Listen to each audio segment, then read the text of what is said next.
A struggling mother saved a boy lost in a snowstorm.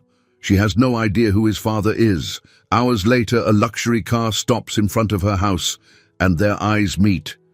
Hello, viewer. Thanks for joining us. Leave a like and share your thoughts in the comments, along with the city you're watching from. Now let's continue with the story. Nicole Mitchell pressed her shoulder against the front door of her small two-bedroom house, fighting the gust of cold wind that pushed back. Snowflakes clung to her coat and hair, leaving behind a thin, glistening layer of ice. It was nearly 8 p.m., and the Denver winter felt harsher than usual. She stomped her boots on the doormat, hoping to rid them of some of the snow and slush. Once inside, she exhaled with relief at the comforting warmth, though the old heating unit rattled with every gust of wind outside. She hung her coat on a creaky wooden hook by the door, then glanced toward the living room. Stacks of textbooks and worksheets were spread across a small desk shoved against the wall, remnants of the lessons she had prepared earlier in the day for her special education class. On the coffee table sat a few medical bills, their bright red urgent stamps, an unsettling reminder of her overdue obligations. "Mom?" called a gentle voice from the hallway. Her daughter, Carol, stepped into view, leaning slightly on a crutch. At just 10 years old, she already carried herself with a quiet resilience. She had undergone knee surgery a few months before, and while her mobility was improving, pain still lingered in her eyes on the tougher days. "I'm home," Nicole replied softly, managing a warm smile. She kissed the top of Carol's head, noticing how her daughter's brown curls had grown since the last time she'd trimmed them. "How's the knee?" Carol shrugged. "Stiff, but okay. I did my exercises like you showed me." "Good job. Thanks for being so responsible," Nicole said. She set her worn-out purse on the kitchen counter and started rummaging through the fridge, searching for something to make a quick dinner. Since payday was still a week away, her options were limited, some leftover vegetable soup and half a loaf of bread. As she ladled soup into 2 bowls, her mind returned to the conversation she'd had earlier with Mrs. Thompson, the landlord, about the late rent. The older woman had been polite yet firm, reminding Nicole she was nearly 2 months behind. Nicole, a 36-year-old single mother working as a special education teacher, tried not to let the weight of her financial troubles show in front of Carol. Still, the stress was constant, creeping into her thoughts at every opportunity. "How was school?" Nicole asked, carrying the bowls to the small dining table and placing a napkin beside each one. "It was good. I finished reading that story for language arts, and I got an A on the quiz," Carol replied proudly, settling into a chair. "Mrs. Lewis told me to pass along her regards to you. She says you're one of the best special ed teachers she's ever met." Nicole felt her cheeks warm with a touch of pride. That was nice of her. She's a good teacher herself. She blew gently on her soup, glancing out the window as wind roared through the dark neighborhood. The meteorologist had warned of a dangerous snowstorm, urging everyone to stay indoors if possible. A small shiver passed through her, one she couldn't quite attribute solely to the cold. It might have been the worry about the overdue bills or the flickering memory of her own childhood after she lost her father. She vividly recalled how lonely she'd felt in those days, how she'd promised herself that if she ever had a child, she would do everything in her power to provide security and comfort. Despite her current struggles, she felt she was doing the best she could.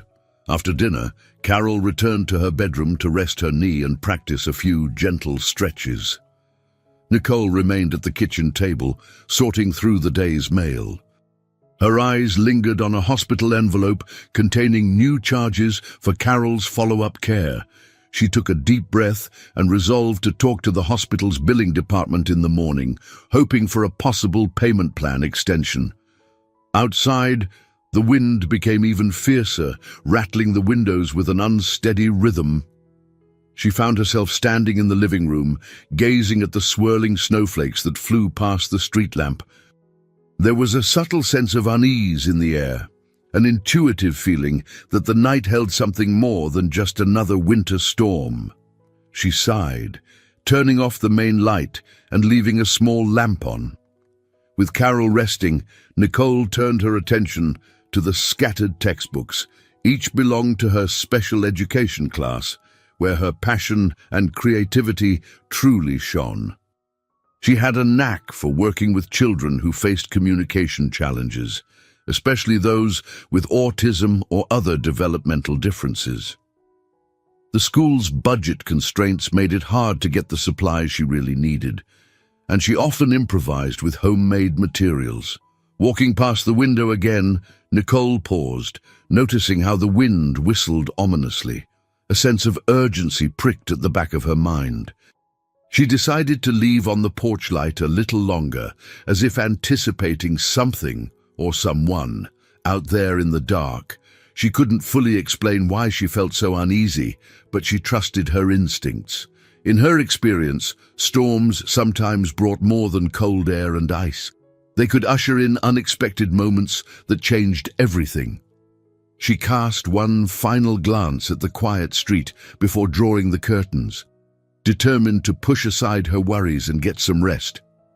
Yet in the pit of her stomach, she sensed that the calm she clung to was on the verge of shattering, and that her simple world, a world already weighted by overdue rent and medical bills, might soon be stirred by forces she could not foresee. Nicole awoke to the sound of howling wind, unsure if the noise that roused her was the storm outside or a distant cry. She lay in bed, heart pounding, listening carefully. The bedside clock read 2:15 a.m. and a dull ache radiated across her temples. She wondered if stress alone could conjure phantom sounds. Then she heard it again, a faint, distressed moan woven into the wind. She swung her legs over the side of the bed, slipped on her slippers, and pulled on the thick robe hanging from a hook. Cautiously, she made her way toward the living room. Through the thin curtains, she saw nothing but swirling snow under the porch light's weak glow. By now, her pulse raced. She deliberated whether to check outside or call the police. Could it be an animal? A stray dog, maybe. But something in the cry felt too human. She thought of Carol and weighed the risk of leaving her alone, if only for a minute. With trembling hands, she grabbed her cell phone and unlocked the front door. Stepping onto the porch, she was almost knocked backward by the ferocity of the wind. Snow stung her cheeks like tiny needles. The glow from her porch light barely pierced the swirling darkness. Straining her ears, she caught a louder wail coming from somewhere near the fence at the edge of her small yard. She took tentative steps down the snow-covered porch steps and followed the sound. Her slippers were immediately soaked, but she pressed on, keeping one hand on the rail to steady herself. As she neared the fence, her eyes adjusted enough to see a small figure hunched against it. Her breath caught in her throat. It was a child, no older than 8, dressed in a coat that appeared expensive, yet was dusted with snow and ice. He was shivering violently, his head bowed, arms wrapped around his knees. Nicole's motherly instincts roared to life, overruling her own trembling fear. Kneeling beside him, she gently touched his shoulder. "Hey, sweetie," she said, her voice quavering. "Are you okay? Where are your parents?" He gave no answer. In the faint light, she could see his eyes were open, but they stared blankly forward, as though trapped in a silent world of his own. His lips were blue, and his breathing came in ragged gasps. Alarm jolted Nicole. She knew hypothermia was a genuine threat in conditions like these. "Can you stand?" she asked, though she wasn't sure if he could understand. He didn't respond, but she gently lifted him. To her relief, he managed to stand, albeit unsteadily. Without another thought, she wrapped an arm around him and guided him toward the house. Inside, the warmth enveloped them both like a soft blanket, though it was hardly toasty. The old heating system hissed in protest as Nicole cranked up the thermostat. She locked the door and helped the boy out of his soaked coat. He was small, with pale skin and dark hair sticking to his forehead. Judging by his silent demeanor and distant gaze, she guessed he might have special needs.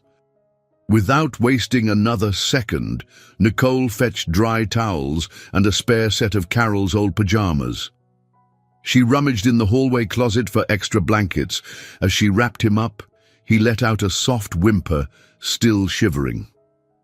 She murmured reassuring words, though she sensed he wasn't truly engaging with her voice. Carol, awakened by the commotion, poked her head around the corner. "Mom, who is that?" she asked, eyes wide. Nicole glanced over. "I'm not sure. He was outside, near the fence. I think he might have gotten lost in the storm. Could you warm some blankets in the dryer for me?" Carol nodded, disappearing into the laundry nook. Meanwhile, Nicole gently pressed her palm against the boy's forehead. He was icy to the touch, so she rubbed his arms and legs to stimulate circulation. Her mind raced. Should she call 911 right now? But the storm was raging, roads were likely impassable, and even if first responders could get through, it might take hours. She decided to try anyway. Flipping her phone open, she dialed, and the call dropped after a few rings. She tried again, and it went straight to a recorded message about high call volumes and poor signal. Anxiety prickled at the back of her neck. She resolved to keep him warm, monitor his temperature, and watch for any signs of serious distress until help could arrive. Guiding him to the couch, she propped him up against the cushions and slipped a soft pillow behind his head. The boy's gaze roamed the room, not exactly focused, yet not entirely vacant. Nicole whispered, "It's okay, you're safe now," though she had no idea if he could comprehend or respond. With trembling hands, she checked his pulse, faint but present. She felt a surge of determination. In her 5 years as a special education teacher, she had learned to recognize certain behaviors and body language cues, especially in children who struggled to communicate verbally. He showed many signs that made her suspect autism, but there was no time to confirm it. She needed to stabilize him first. Another fierce gust of wind rattled the windows, and Nicole swallowed a knot of anxiety. She wasn't sure who this child was, why he was alone in a snowstorm, or how she would keep him safe until help arrived. But she did know one thing. She couldn't turn her back on him, not now and not ever. Nicole sat on the floor beside her couch, her back against the armrest, doing her best to steady the boy's breathing. Every now and then, his chest shuddered, and she felt compelled to press a hand lightly to his shoulder, as if her gentle touch could anchor him.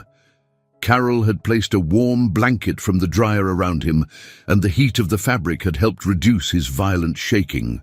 Outside, the storm continued its relentless assault. Snow piled against the windowsills, blocking much of the weak moonlight.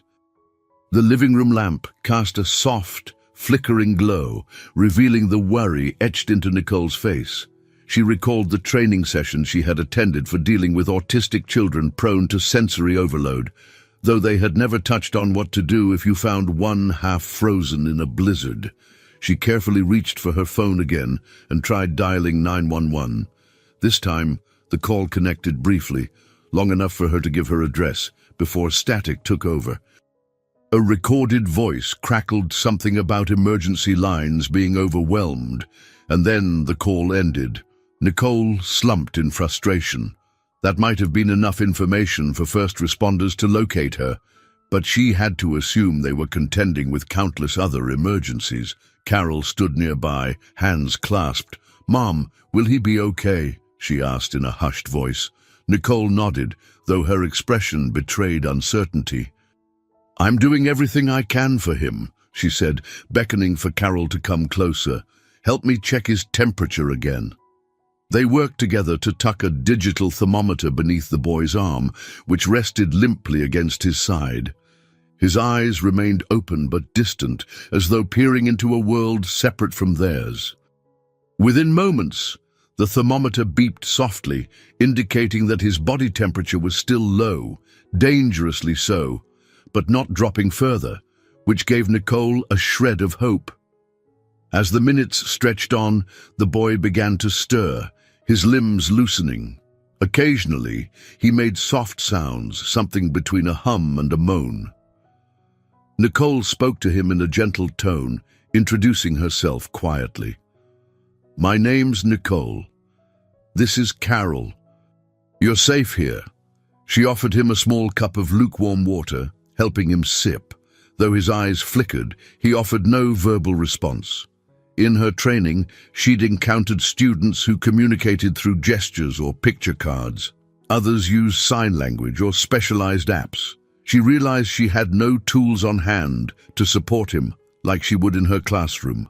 All she had was her intuition and experience, yet even that felt inadequate under these dire circumstances. "Carol," Nicole said softly, turning to her daughter, "I need you to get the big comforter from my bedroom, the fluffy one. It'll be warmer than this blanket." Carol hurried off and returned a minute later with a thick comforter. Together, they draped it around the boy. Nicole remembered the instructions for warming someone with hypothermia: gradual heat, avoiding anything too hot, and continuous monitoring. She felt overwhelmed, but pushed through, focusing on her calmest instincts. The boy stirred again, a small tremor passing through his body. Nicole took a deep breath. "If only the lines weren't down," she murmured. "I'd call an ambulance. The roads are probably blocked anyway." Carol lowered herself next to her mother, gingerly resting her sore knee. "What if we drive him ourselves?" Nicole gazed at her daughter, weighing the option. "It's so bad out there, honey. If we get stuck in a snowdrift, we'd just be risking both our lives and his. Maybe if the storm eases up in a few hours, we can try." A wave of uncertainty washed over her. She was just an ordinary woman, juggling overdue bills and a demanding job. She felt ill-equipped to handle a medical crisis, but she also knew she couldn't ignore a child in danger, especially a child who might not even be able to speak or advocate for himself. She tried shifting the conversation to reassure herself. "He seems to respond when I talk quietly. That might mean he's used to gentle voices. Let's keep the noise level low, okay?" Carol nodded solemnly. They sat there, the faint light illuminating the boy's pale cheeks. Nicole recalled a moment from her own past. When she was about Carol's age, her father had passed away suddenly, leaving her mother to navigate the chaos alone. It was the memory of that helplessness that sparked the same fierce protectiveness she felt now. Time crawled onward, punctuated by the raging wind outside and the soft ticking of the living room clock. With each passing minute, the boy's breathing steadied a little more, and Nicole clung to the hope that he would come out of this crisis safely. Yet worry gnawed at her. Where were his parents? Were they also out there in the storm, looking for him? He blinked, slowly moving his gaze around the room. A fleeting spark of recognition flickered in his dark eyes when they landed on Nicole, as if he sensed her empathy. She squeezed his hand gently, and he allowed it, though he didn't grip back. A weighty sense of responsibility pressed against her chest. She was doing everything in her power, but the task was monumental. She tried to quell her anxiety by focusing on practical steps, keeping him warm, continuing to attempt calls for help, monitoring any signs of worsening health. The storm showed no sign of letting up, but she refused to let fear dominate her thoughts. For the moment, the living room had become a makeshift sanctuary. Carol's presence provided a quiet reassurance, and the boy, though silent, became the anchor for Nicole's determination. She knew, deep down, that she had to see him through this night, no matter how long the hours stretched or how fierce the storm became. Morning arrived slowly, painting the grey sky with faint streaks of light that barely penetrated the still raging storm. Nicole hadn't slept. She sat huddled by the couch, glancing at the boy whose breathing had finally settled into a calmer rhythm. Carol had dozed off against the armchair, her injured knee elevated on a pillow. The house felt quieter than usual, even with the wind rattling the walls. Nicole's thoughts buzzed. She'd been trying to call emergency services and local hospitals every hour, but the calls dropped or rang endlessly. News broadcasts played on her small TV in the background, reporting multiple road closures and accidents. Denver's mayor had declared a snow emergency, urging everyone to stay home unless absolutely necessary. She rose to stretch her stiff legs, carefully stepping around Carol. Her mind was a swirl of conflicting duties, as a mother to Carol, as a caretaker to this unknown boy, and as a teacher who should be reporting to work. She eyed her phone for any missed texts from the school district. A single message blinked. Classes cancelled due to severe weather. Small relief, but the rest of her problems remained unresolved. Noticing the boy was awake, she approached cautiously. He looked around the room, a hint of confusion in his expression. She wondered again if he had autism, his avoidance of eye contact, the muted reactions, the subtle rocking movement she'd seen him make earlier. She tried a soft greeting. "Good morning, sweetheart. Are you feeling any better?" He said nothing, only turning his head slightly to watch her. Nicole tried not to let the silence unnerve her. In her classroom, she had taught students like this, children who relied on non-verbal communication. She recalled a technique involving short, simple sentences combined with gentle gestures. Keeping her voice low, she pointed to herself. "Nicole," she said, tapping her chest. Then she pointed to Carol, still sleeping. "Carol." When she pointed to him, he merely blinked, his lips parted as though words might come but didn't. She wondered if he understood. Suddenly, he shifted, tapping his fingers against the blanket in a rapid, rhythmic pattern. Nicole recognized this as a possible stim, self-soothing behavior common in autistic children. She let him continue without interruption. Interfering might only increase his anxiety. Carol stirred, slowly opening her eyes. She spotted her mother kneeling beside the couch and pushed herself upright. "How is he?" Nicole looked back at her daughter. "Better than last night," she said softly. "He's awake and alert, but still not speaking." Carol nodded, then gingerly stood, testing her weight on the injured leg. "We should try giving him something to eat, maybe?" Nicole agreed. He must be hungry. They scoured the kitchen for something easy to digest. Plain toast, some applesauce, a bit of oatmeal. While Carol warmed the oatmeal on the stove, Nicole prepared water in a small plastic cup with a lid, hoping to make it easier for the boy to drink. She brought these items over to him, demonstrating with simple gestures. He watched her carefully but didn't resist when she guided a spoonful of oatmeal to his lips. He swallowed, then turned his head away after a few bites, indicating he was done. Quietly, Nicole spoke to Carol. "We need to keep track of his fluid intake. He was likely dehydrated from being out in the cold. I'm not sure how long he was there." Carol listened attentively, though Nicole could see concern clouding her daughter's gaze. The entire situation was beyond the scope of normal for them both. They had never sheltered a lost child, let alone one with special needs during a record-breaking blizzard. But Carol showed no sign of fear, just empathy and resolve, qualities that sometimes made Nicole feel both proud and deeply aware that her daughter had grown up faster than most kids.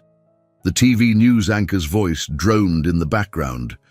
Nicole caught words like historic snowfall, massive power outages, and advisory to remain indoors. She flicked her eyes to the window. The wind still hurled sheets of snow across the yard. Any idea of driving the boy to the hospital seemed impossible right now. Her phone buzzed. She lunged for it, hoping it was emergency services. Instead, it was Mrs. Thompson, the landlord. The voice on the other end was terse. "Nicole, I know there's a storm, but rent doesn't stop for snow. You said you'd pay part of what you owe by the end of this week."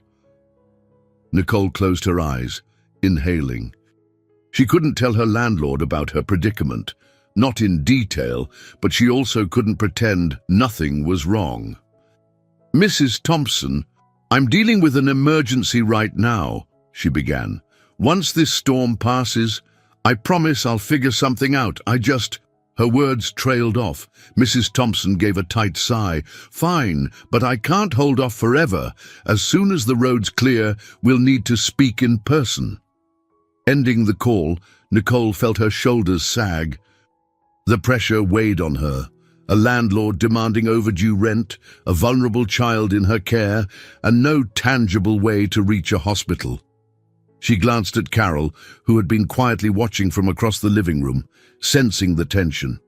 Trying to dispel the heaviness, Nicole slid onto the floor beside the couch. She gently placed a hand on the boy's arm. "I promise we're going to get you help," she said in a soothing tone. "We just need to wait out this storm. We're doing the best we can."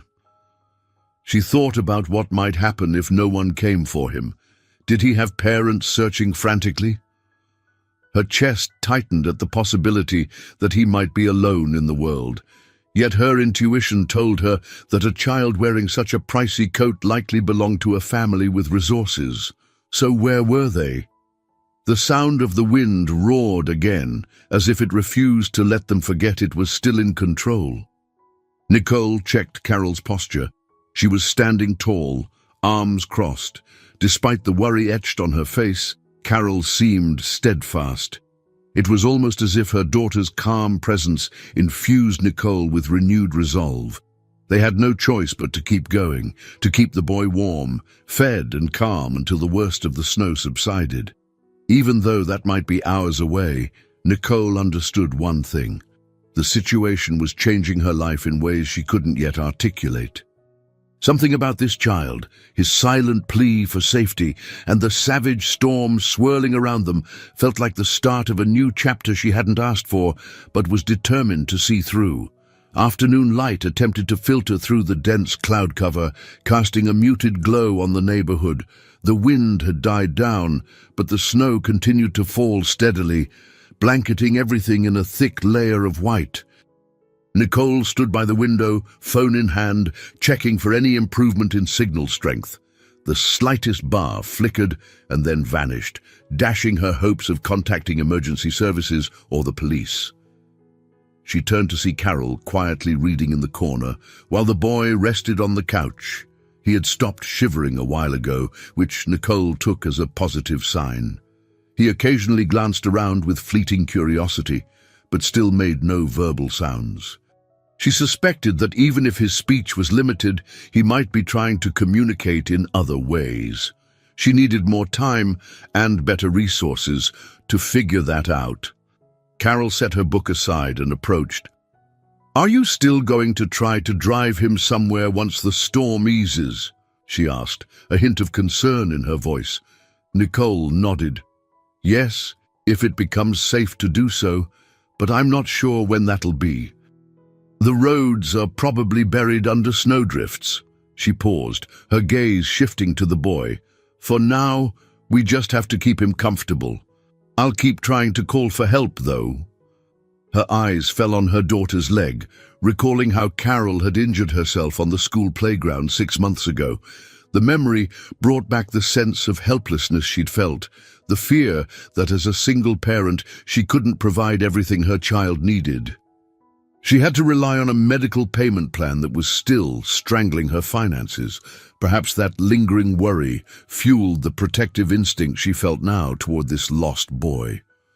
Grabbing a fleece blanket from a cabinet, Nicole moved to the couch. Gently, she laid it over the boy's legs. He touched the edge of the fabric, as if registering its softness, and she caught a glimpse of something in his expression, Was it curiosity, or a tentative form of gratitude? Sensing the moment, Nicole spoke in a calm, rhythmic tone. "This is a blanket. It'll help keep you warm." She tapped her chest again. "Nicole." Then she pointed to Carol. "Carol." Her voice was patient, free of expectation, as she gave him space to absorb her words. He ran his fingers along the blanket, then briefly looked up, not directly meeting her gaze, but acknowledging her presence. Though fleeting, it filled Nicole with hope. She was on the verge of shaping a new kind of connection, one that might allow him to feel safe despite the unfamiliar environment. Minutes later, the sound of a vehicle outside made her tense. She rushed to the window, pulling back the curtain. Through the falling snow, she saw headlights piercing the wintry gloom, edging slowly down the road. It was a large SUV, moving cautiously.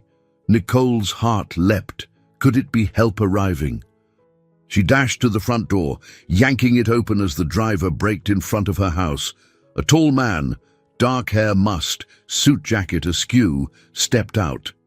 He shielded his eyes from the snow and hurried up the porch steps, nearly losing his footing on the slippery boards. "Excuse me," he called, voice taut with desperation. "Have you seen a little boy around here? He's about 8, dark hair, wearing a black coat. I've been looking everywhere." He broke off abruptly as Nicole stared at him, her own astonishment plain. She realized that in her rush of relief, she hadn't said a word yet. Finally, she found her voice. "Is your son autistic?"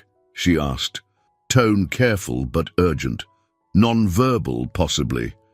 He nodded, eyes shining with worried intensity. "Yes, that's him. I've been driving through these streets for hours. He ran off during the storm. I went to the police, but they're swamped with calls. One of my employees knew someone on this street, thought maybe—" He shook his head, unable to finish. Nicole stepped back, opening the door wider. "He's here," she said softly, motioning him inside. The stranger exhaled in raw relief, brushing past her. Nicole swiftly closed the door behind him to keep out the cold. Carol, who had jumped up from her chair, stood protectively near the boy. When the man saw his son lying safely on the couch, he let out a choked sound, a mix of gratitude and disbelief. He rushed over, dropping to one knee. "Gary," he whispered, taking the child's hand.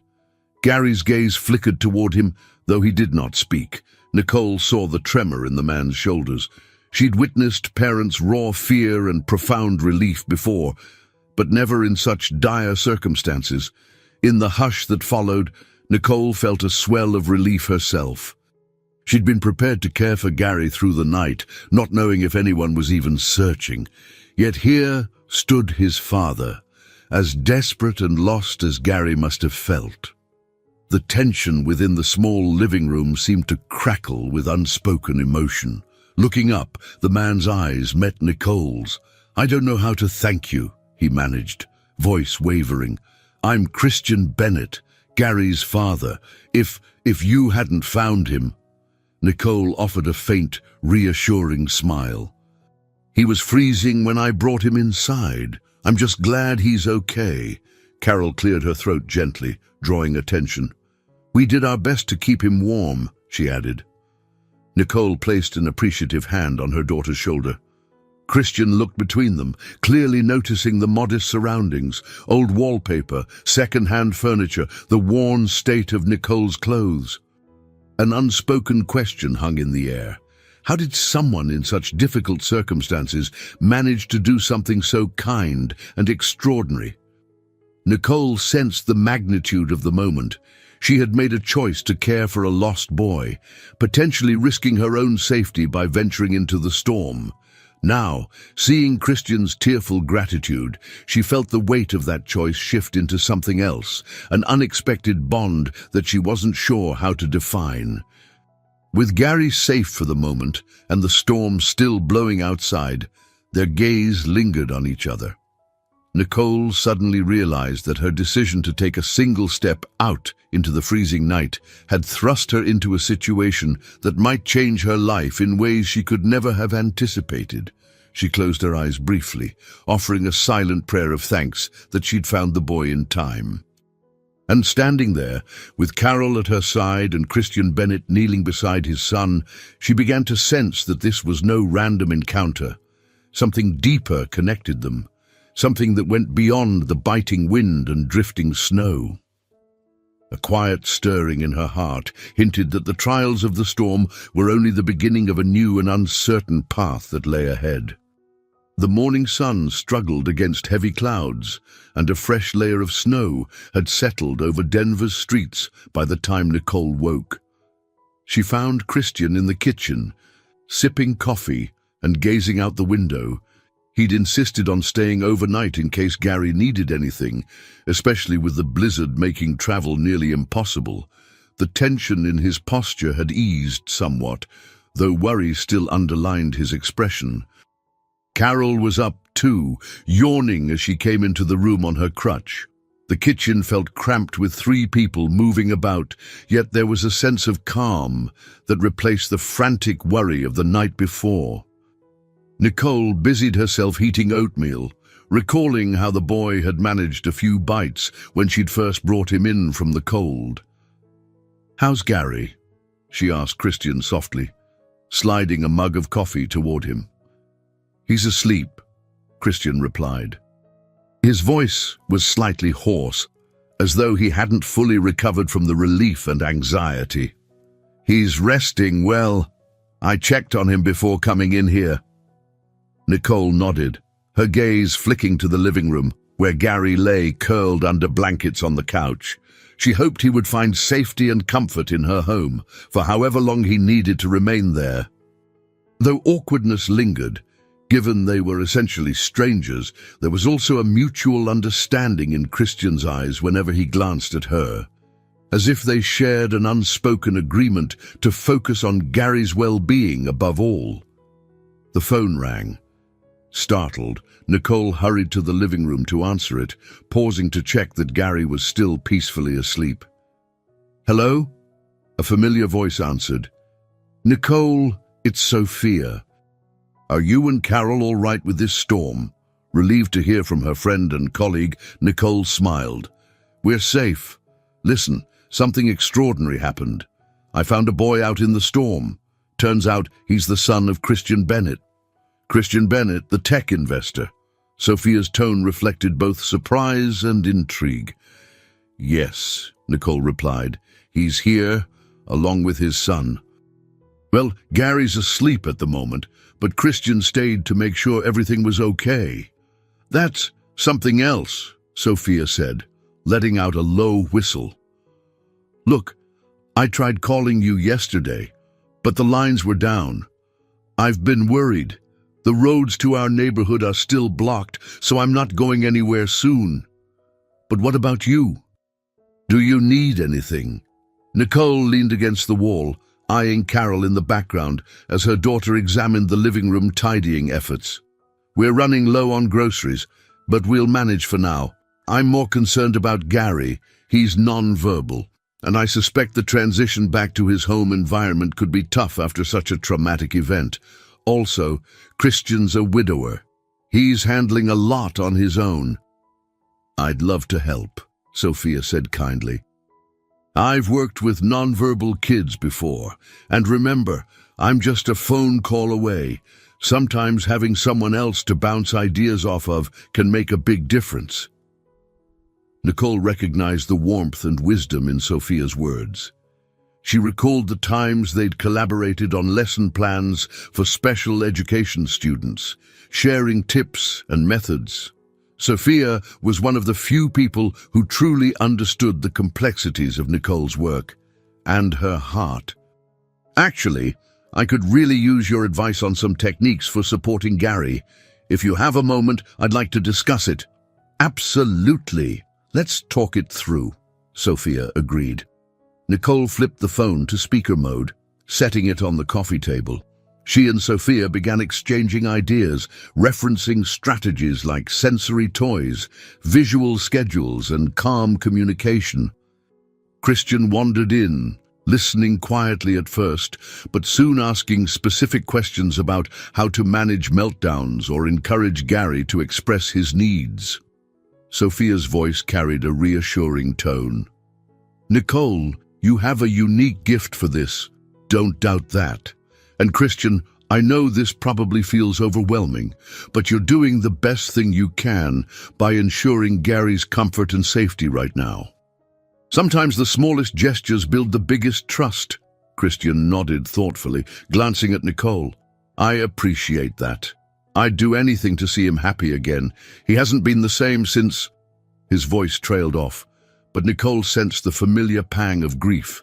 The conversation shifted gently, giving him space to process his emotions.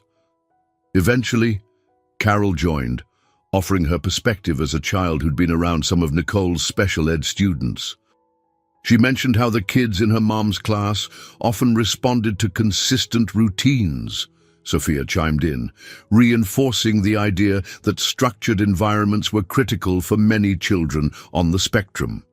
Nicole felt a surge of gratitude for Sophia's steady guidance, though the distance between them, created by snowed-in roads, forced them to rely on phone calls.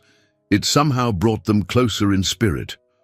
She realized this was the mentor figure she needed right now, reminding her that she wasn't alone in trying to help Gary. Sophia's experience and calming influence fortified Nicole's own resolve. With their discussion winding down, Sophia reassured them she'd check in again later. After hanging up, Christian exhaled. "She seems like a great friend, and you clearly know your stuff." There was genuine admiration in his tone. Nicole offered a half-smile. "She's been my colleague and sounding board for years. I'm no expert, but I've taught enough classes to see how kids on the spectrum need a certain type of approach. Patient, flexible, every child is different." She glanced at Gary, stirring slightly on the couch. "I hope we can figure out the best way to help him heal." Christian nodded. "I'd be lying if I said I wasn't worried about his future." His gaze flicked over the humble furniture, the teaching aids Nicole kept around. "Honestly, I'm impressed with how much you've done already." For a moment, the two shared a quiet respect that transcended their vastly different worlds.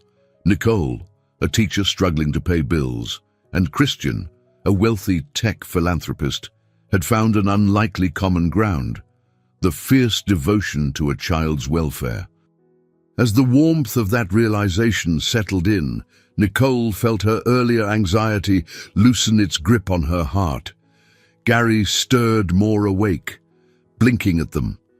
Nicole got up, ready to apply the strategies she and Sophia had just discussed, determined to provide the boy a comforting space. This was a new step beyond simply surviving the storm. She sensed a greater journey was beginning, one that she couldn't undertake alone. Nicole's street remained a maze of snowbanks for 2 more days, but the sky finally began to clear. Crews rumbled through in plows, shifting massive drifts aside so residents could reach essential services. As soon as the roads were passable, Christian arranged for a private nurse and a driver to pick up Gary, hoping to ensure he received a thorough medical checkup. Nicole watched from the living room window as a sleek, dark SUV parked out front, her nerves prickling with a strange mix of relief and hesitation. Part of her welcomed the help. Gary needed professional care beyond what she could offer in her modest home. Yet she couldn't deny the pang of sadness at the thought of him leaving. The boy had grown comfortable with her and Carol, and his father seemed to trust her instincts. "I appreciate everything you've done," Christian told her when the nurse entered to examine Gary. He looked oddly formal in a crisp button-down shirt, as though bracing for a business meeting rather than a farewell. Nicole nodded. "He's a resilient kid. He made it through that storm, and he's got you." Christian's gaze faltered. "Sometimes I'm not sure I'm enough. Gary's mother passed away 2 years ago. Since then, he's had trouble connecting with anyone. I work so much, and I hate leaving him in the care of strangers. When he ran away the other night, I realized I've been failing him." Nicole softened her voice. "You're not failing him. You found him, and you're trying your best. That's what matters." He drew a slow breath, though the tension in his shoulders remained. Outside, the nurse confirmed Gary's temperature was normal, and his vital signs were stable. Carol lingered near the hallway, biting her lip. She'd formed a gentle bond with Gary, sharing her old storybooks and small crafts. Nicole caught her daughter's eye and saw the unspoken sadness there. The nurse completed a quick assessment, and with Christian's assistance, Gary was carefully helped into the SUV. Nicole waved, keeping a supportive smile plastered on her face. She and Carol stood on the porch, shoulders brushing together as they watched the SUV drive away. Snow crunched under its tires before it turned at the corner and disappeared. Carol exhaled shakily. "I hope he'll be okay." Nicole patted her back. "I'm sure he will." Christian seems determined to give Gary whatever he needs. They stepped inside, and an uncomfortable quiet settled over the house. It felt emptier somehow, like the traces of Gary's presence left an echo in the living room. Neither Nicole nor Carol knew quite what to do with themselves at first. Nicole tidied the blankets on the couch, noticing the faint imprint where Gary had lain. She wondered if she'd ever see him again, then pushed the thought aside, reminding herself that the main thing was his safety. That afternoon, Nicole received a call from her school's principal, Mrs. Merrick, informing her that classes would resume the next day. The principal also hinted that budget cuts might be coming, which meant Nicole's special education class could face constraints.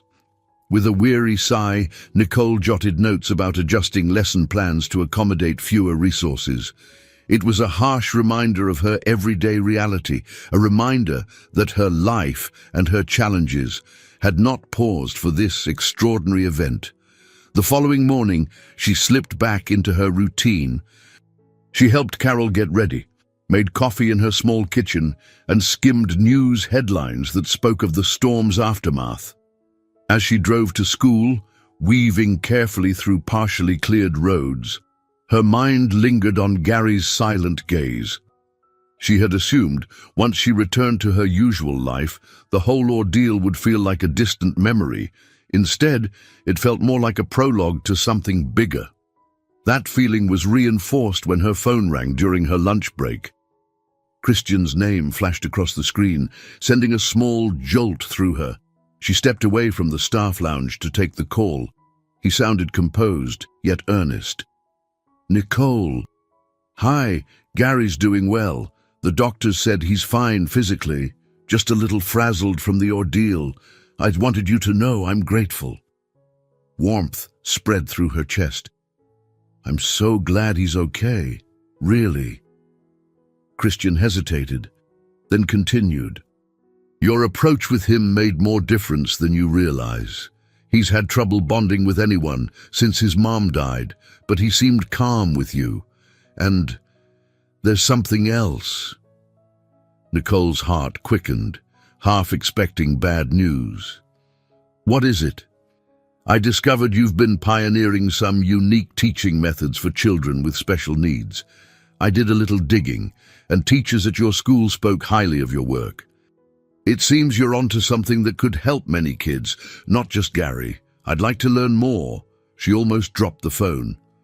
"I'm flattered, but it's really just a mix of known approaches. I adapt them for each student." "However you describe it," Christian pressed on, "I see potential. I'm interested in exploring ways to support or fund your ideas." Her mouth went dry. All at once, images of updated classroom supplies and smaller class sizes flooded her mind, things she'd dreamed of but never had the means to pursue. She cleared her throat. "I'm open to discussing it, of course." "Great. I'll organize something soon," he said, his tone decisive. "For now, take care. I'll be in touch." Hanging up, Nicole stared at the phone in wonder. It felt as though she was stepping out of the comfort of her normal life, one marked by financial worries and a quiet existence, into a territory that promised opportunity but also risk. A part of her wanted to retreat, to question whether any of this was real. Another part, the part that recognized the power of bringing real change to kids like Gary, urged her to move forward. She gathered her things and headed to her next class, mind whirling with possibility. There was no turning back. The ordinary world she knew had already started to fade in the rearview mirror. The weather had stabilized by the time Christian scheduled a meeting at a downtown Denver cafe. Nicole arrived early, hands clutching a small folder filled with notes and printouts of her teaching materials. The cafe buzzed with conversation and clinking cups, its warm light and modern decor a stark contrast to the stark winter outside. She seldom ventured to this side of town, a financial district dotted with high-rises, designer boutiques, and restaurants she usually considered out of her budget. She settled at a corner table, trying to steady her nerves. Her reflection in the gleaming window revealed a woman of 36, who looked both hesitant and intrigued. Her practical outfit, a modest sweater and slacks, felt slightly out of place among patrons in tailored suits and polished shoes. She reassured herself that she belonged here for the sake of her students. Christian arrived a few minutes later, removing a sleek overcoat that dusted fresh snow onto the floor. He wore a neatly pressed shirt and slacks, but he offered a genuine smile that eased some of Nicole's anxiety. "Thanks for coming," he said, sliding into the seat across from her. "I ordered us coffee. Hope that's all right." "That's perfect," Nicole replied, fighting the urge to glance around nervously. "I brought some materials to show you. It's mostly outlines of how I adapt different techniques for my students on the spectrum." Christian leaned in, his attention fully on her. "I'd love to see them. Also, I invited someone who works with me to join us. He's an educational consultant I hired after Gary's diagnosis. He's been researching effective strategies for years." Nicole nodded, rearranging her folder. A moment later, a tall, slightly older man with thinning grey hair approached. He smiled politely, extending his hand. "Morning, Miss Mitchell. I'm Dr. Leonard Jackson. I've heard good things about your work." She shook his hand, heart fluttering with a mix of pride and apprehension. "Please, call me Nicole." "It's a pleasure to meet you." They settled around the table, coffees arriving with a swirl of steam. Nicole spread out copies of her lesson plans. She showed them how she used visual aids tailored to each child's specific interests, short video clips to reinforce routine in and tactile objects for sensory regulation. Christian listened with rapt attention, occasionally looking to Dr. Jackson for insight. "This is impressive, Doctor," Jackson noted, tapping a page that detailed a music-based approach Nicole developed. "Did you study music therapy?" "Not formally," Nicole admitted. "I took a few music classes in college and discovered that rhythm and melody can hold a child's focus in a unique way. I tested it with small groups and saw promising results." Christian nodded in agreement, his gaze thoughtful. "Gary reacts positively to music, especially repetitive, soothing melodies. It's often the only thing that calms him during his more intense sensory episodes." Nicole offered a small smile. "I've noticed that's a common thread for many autistic children. Predictable rhythms can be grounding." Dr. Jackson cleared his throat, leaning back in his chair. "I see real potential in implementing these approaches more broadly. However, to scale it, you'll need resources, specialized staff, adapted classrooms, updated technology." Christian exchanged a knowing glance with him, then turned to Nicole. "Which leads me to why I asked for this meeting. We've looked at various educational programs that aim to serve neurodivergent students, but rarely do they integrate multiple techniques under one cohesive method. Your approach, while it may seem ad hoc to you, actually fills a gap. Nicole's heart thudded, equal parts excitement and fear. She could sense a major opportunity unfolding. What exactly do you have in mind? Christian folded his hands atop the table. I want to propose a pilot program in a few public schools in Denver, using your techniques. My foundation can fund the necessary equipment, training, and any specialized staff needed. That is, if you're willing to coordinate it. His words hung in the air, heavy with promise. Nicole swallowed, recalling the rundown classroom she'd been teaching in. How often she'd daydreamed of fresh supplies, better teacher-to-student ratios, and modern technology. Yet she also felt an undercurrent of doubt. Was she ready for such a large-scale initiative? It's an incredible offer, she managed, voice steady despite her pounding heart. I just want to make sure it's done right. These kids need consistency and empathy, not a quick-fix approach. Dr. Jackson nodded.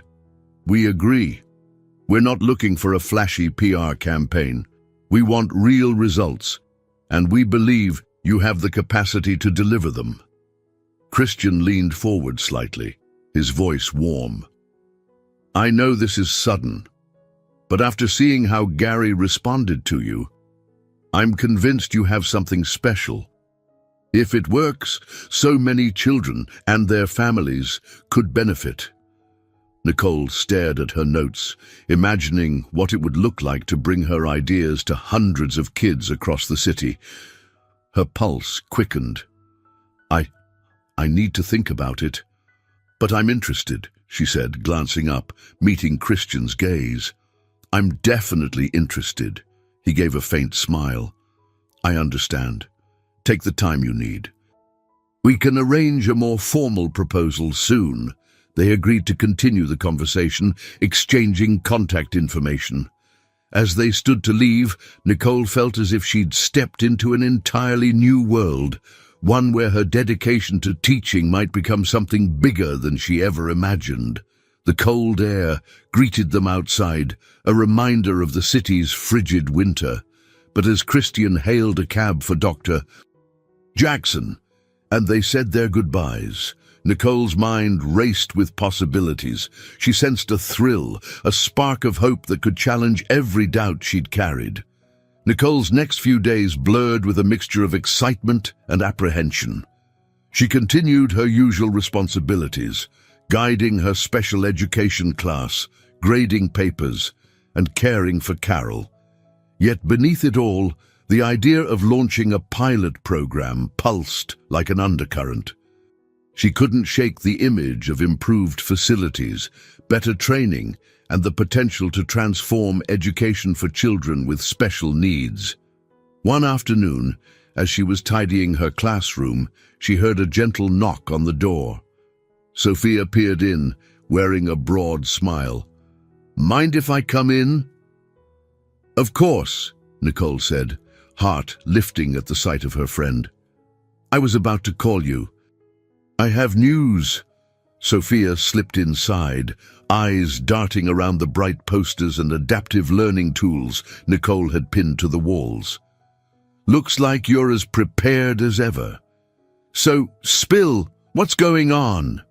Nicole explained the encounter with Christian and Dr. Jackson, her voice brimming with excitement and a hint of anxiety. She outlined the pilot program idea, how it could bring new resources to underfunded schools and implement the blend of methods she'd been crafting for years. When she finished, Sophia's grin widened. Nicole, this is amazing. You've always said if you could just have the support, you'd revolutionize how kids with autism are taught. I know, Nicole admitted, chewing her lower lip, but it feels so big. What if I fail? What if I let everyone down? Sophia placed a firm hand on Nicole's shoulder. You won't fail. You'll learn, adapt, and keep pushing forward. That's what you do. And consider this. If you do nothing, you'll always wonder what might have been. Nicole smiled, warmed by her friend's unwavering faith. That's true. Honestly, I'm more worried about juggling everything. Carol's health, my own finances. I'm already behind on rent. How can I invest the energy needed to run a pilot program? Maybe this program could help you financially in the long run, Sophia pointed out. You'd likely be offered a coordinator's salary.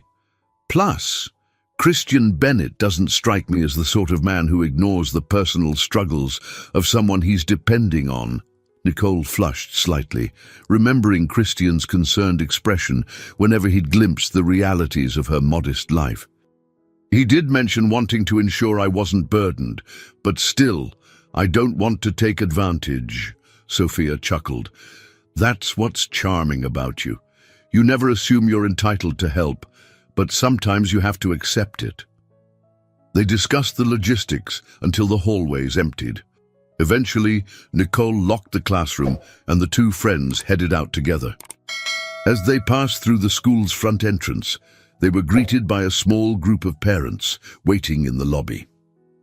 One mother, whose child was on Nicole's caseload, approached. "Ms. Mitchell?" the woman said, holding her second grader's hand. "I just wanted to say thank you. My son made such progress this semester. He's using picture cards now, and he's talking more at home." Nicole bent to greet the boy, who responded with a shy smile. "I'm so proud of you," she told him. The mother expressed gratitude again, then left, her child happily chattering about something that made little sense to the untrained ear, but sounded like music to Nicole. As they exited the building, Sophia turned to Nicole, eyes shining. "See, that's the difference you're making already." Imagine expanding that impact. Later that week, Christian arranged for Nicole to meet a few potential stakeholders, public school board representatives and local community leaders, over dinner at a hotel conference room downtown. Nicole felt a wave of nerves as she approached the building, adjusting her coat collar and smoothing stray hairs. She'd never dined in such a refined setting for work. Christian greeted her in the lobby, offering a friendly smile. "Don't worry. They're just regular people, despite their titles. I'll introduce you." He guided her inside, where a few formally dressed individuals stood chatting. A tall, poised woman with salt and pepper hair approached. She introduced herself as Evelyn Richardson, a school board member overseeing special education initiatives. Nicole detected a warmth beneath her professional demeanor. Christian began explaining Nicole's background, her current role, and her hands-on expertise with autistic children. Nicole chimed in with details about her methods, trying not to sound too nervous. Evelyn nodded thoughtfully. "We've struggled with budget cuts," Evelyn admitted, "but if Mr. Bennett's foundation is willing to support your pilot, I'll happily bring this before the board. You'll likely face scrutiny. People will ask for data, results, and accountability. But if you can show real impact, it might open doors." Nicole released a breath she'd been holding. "I understand. I'm prepared to work hard. I want these children to have the same opportunities as anyone else." As the evening progressed, Nicole found herself forming unlikely bonds with the stakeholders. A few parents who served on the board shared stories of their own kids with special needs. When Nicole spoke passionately about the breakthroughs she had witnessed in her classroom, they leaned in, intrigued and hopeful. Observing from a short distance, Christian looked pleased. Once the conversation shifted to the more mundane details of budgeting, he stepped closer to Nicole, quietly congratulating her on her composure. He seemed genuinely proud of how effortlessly she connected with the group. By night's end, the hotel staff began clearing plates and dimming lights, signaling the close of the evening. Some of the attendees promised to set up a formal review panel, while others exchanged contact information for follow-up meetings. Nicole clutched their business cards, both excited and slightly overwhelmed. Outside, the city lights sparkled against the dark sky. Christian offered to call her a cab, but she declined politely, deciding the fresh air might help her process everything. As they said their goodbyes, a subtle sense of camaraderie floated between them, bridging the gap between Christian's polished world and Nicole's more humble routine. When she finally made her way home, her mind raced. She had discovered allies, community leaders, fellow educators, and perhaps most unexpectedly, Christian himself. Though the road ahead felt uncertain, the collective belief they shared in the program buoyed her spirits. For the first time in ages, she could imagine a future for herself and Carol that wasn't overshadowed by financial woes and missed opportunities. A faint thrill replaced her usual anxiety, stirring the beginnings of genuine hope. A couple of weeks drifted by, punctuated by incremental progress on the pilot program. Nicole balanced her day job and late-night meetings to outline the structure with Dr. Jackson. Documents circled through emails, detailing training sessions, resource distribution, and timelines. It felt surreal to be at the center of such an undertaking, but each time Nicole second-guessed herself, Christian's supportive texts or calls buoyed her back up. During this whirlwind, Gary's presence in her life remained steady, though less constant. Christian arranged for Nicole to spend time with his son on Saturdays, an opportunity for Gary to practice communication exercises and for Nicole to observe his progress. Some sessions took place in the playroom at Christian's large house in a quiet Denver suburb. The first time Nicole arrived, she parked her aging sedan beside his immaculate SUV and exhaled. A grand Victorian-style home loomed before her, complete with a long driveway and tall hedges. She reminded herself she wasn't here to scrutinize Christian's wealth, but to help Gary. Still, the discrepancy in their lifestyles felt jarring. Christian greeted her warmly at the door, wearing casual jeans and a relaxed sweater. He led her through a spacious foyer with gleaming hardwood floors, past a living room adorned with tasteful artwork. Nicole's eyes darted across it all, and she couldn't help but think how different this was from her modest home. Yet Christian's demeanor remained gracious and unassuming. He guided her to a bright room full of natural light. A soft rug covered most of the floor, and shelves lined the walls, holding everything from sensory toys to puzzles and books. Gary sat on a colorful beanbag, gently pressing his fingertips against a tablet that displayed simple images. He glanced up when they entered. While he didn't speak, his eyes held a calm recognition. Nicole smiled gently. "Hey there, Gary. It's good to see you." She knelt down, offering him a small box of textured blocks. She tapped one, showing him the ridged surface. "Remember these? I brought them from my classroom. You liked them last time." He reached out, took one block, and started examining it with meticulous curiosity. A wave of relief washed over her. He was open to engaging, which was always a positive sign. Christian hovered by the doorway. "Let me know if you need anything." "I'll give you two some space," she nodded, setting up a simple sorting activity. Gary focused intently, occasionally humming. Nicole observed that he seemed less anxious than the day she found him in the storm. His hands trembled a bit, but he never seemed on the verge of a meltdown. Every so often, Gary would look up, meeting Nicole's gaze for the briefest moment before shifting back to the blocks.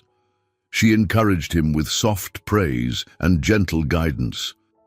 The session passed quickly, culminating in a short break where she introduced a familiar tune on her phone, a melodic lullaby she'd used in her lessons before. Gary perked up, gently swaying in time with the song. Afterward, Christian returned, quietly amazed at how responsive Gary had been. "He's definitely more relaxed than usual," he commented, eyeing his son's comfortable posture. "I rarely see him this at ease with people outside our immediate circle." Nicole shrugged, though a small flush of pride tinged her cheeks. "It's a process. He's getting used to me. Trust is key, especially for kids on the spectrum who are nonverbal. Christian sighed, glancing at Gary. I wish I could give him more time. My work schedule is insane, and I worry about missing these small moments of progress. She sensed the guilt in his voice. You're here now. You're doing your best, she said gently. Maybe once the pilot program starts, we can incorporate some of these techniques into your home routine, or train whoever's caring for him when you're away. They chatted about the upcoming pilot program and ways to integrate technology tailored for autistic students. Christian mentioned a new partnership with a software firm that specialized in communication apps. Nicole listened eagerly, floating ideas for customizing the app to suit different learning levels. After wrapping up the session, Christian suggested they all share a quick lunch in the kitchen. Nicole and Gary followed him through the house, stopping briefly to allow Gary to pick up a plush toy from a hallway shelf. When they reached the kitchen, spacious and gleaming with stainless steel appliances, Christian prepared sandwiches, passing one to Nicole. Over the meal, they talked about Carol and how she was recovering well from her knee surgery, finding new interests in art projects at school. Christian mentioned how he used to paint with his late wife in a small studio space, and a wistful look crossed his face. The conversation moved from the practical pilot program logistics and Gary's therapy sessions to more personal reflections about family, loss, and resilience. Something in the air felt easy, unforced. Nicole found herself laughing at a small joke Christian made about being hopeless in the kitchen. Gary calmly nibbled on bread, occasionally eyeing the adults with curiosity, as if trying to decode their banter. When it was time for Nicole to leave, she noticed Gary watching her pack her materials. She offered him a soft farewell, patting his hand gently. He didn't speak, but his calm demeanor said enough. Stepping back into her car, Nicole reflected on how, in a few short weeks, her life had intertwined with Christian's in ways she never imagined. They were linked by a shared purpose, helping Gary, and by extension, helping a multitude of other children. Nicole's growing confidence in the pilot program faced its first jolt when she received an unexpected call from her school's director, Mrs. Merrick. She had just finished teaching a morning class and was tidying up art supplies when her office phone rang. The uneasy tone in Mrs. Merrick's voice made Nicole's stomach clench. "Nicole, would you mind stopping by my office when you have a moment?" came the measured request. "We need to discuss your involvement with Mr. Bennett's initiative." Heart pounding, Nicole set the supplies aside and made her way to the office. Mrs. Merrick stood by her desk, arms folded. In her early 50s, with neatly styled hair and a reputation for strict adherence to protocol, she wore a serious expression that gave Nicole little comfort. "Thanks for coming," Mrs. Merrick said, motioning toward a chair. "I've heard about the proposed pilot program from the school board, and while I appreciate the potential benefits, there are concerns." Nicole perched on the edge of the seat.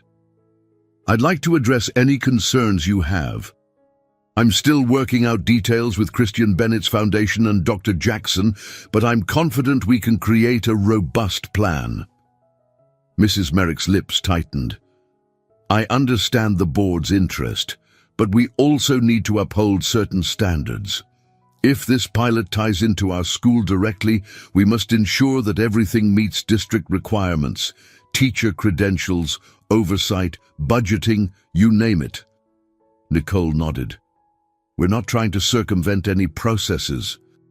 Christian's Foundation wants to offer funding and resources. We'll adhere to all the guidelines required by the district." "I'm pleased to hear that," Mrs. Merrick replied, taking a seat behind her desk. "But there's another matter. Amber West, the caretaker Mr. Bennett hired for Gary, has approached me with concerns about your methods." She paused, gauging Nicole's reaction. Shock prickled through Nicole's veins. She recalled the tense moment weeks earlier when Amber had arrived to take Gary from her home during the storm's aftermath. Concerns. I barely interacted with her. Mrs. Merrick flipped open a file on her desk. She questions whether your approach, which involves certain tactile and music-based exercises, is evidence-based or ethical. Nicole's pulse hammered. All my strategies are built on recognized techniques, she defended. I've studied under special education specialists. I might adapt them, but none are unethical. Mrs. Merrick folded her hands. I'm not accusing you of wrongdoing, but Amber insisted on filing a complaint with the school. She claims you might be exploiting the situation for personal gain, that you're ingratiating yourself with Mr. Bennett for financial or career benefits. Heat flared in Nicole's cheeks. That's not true, she said, trying to keep her voice level. I'm doing this to help children like Gary. Yes, there's potential for me to be compensated for coordinating the program, but it's not my motive. Mrs. Merrick exhaled slowly. I figured as much.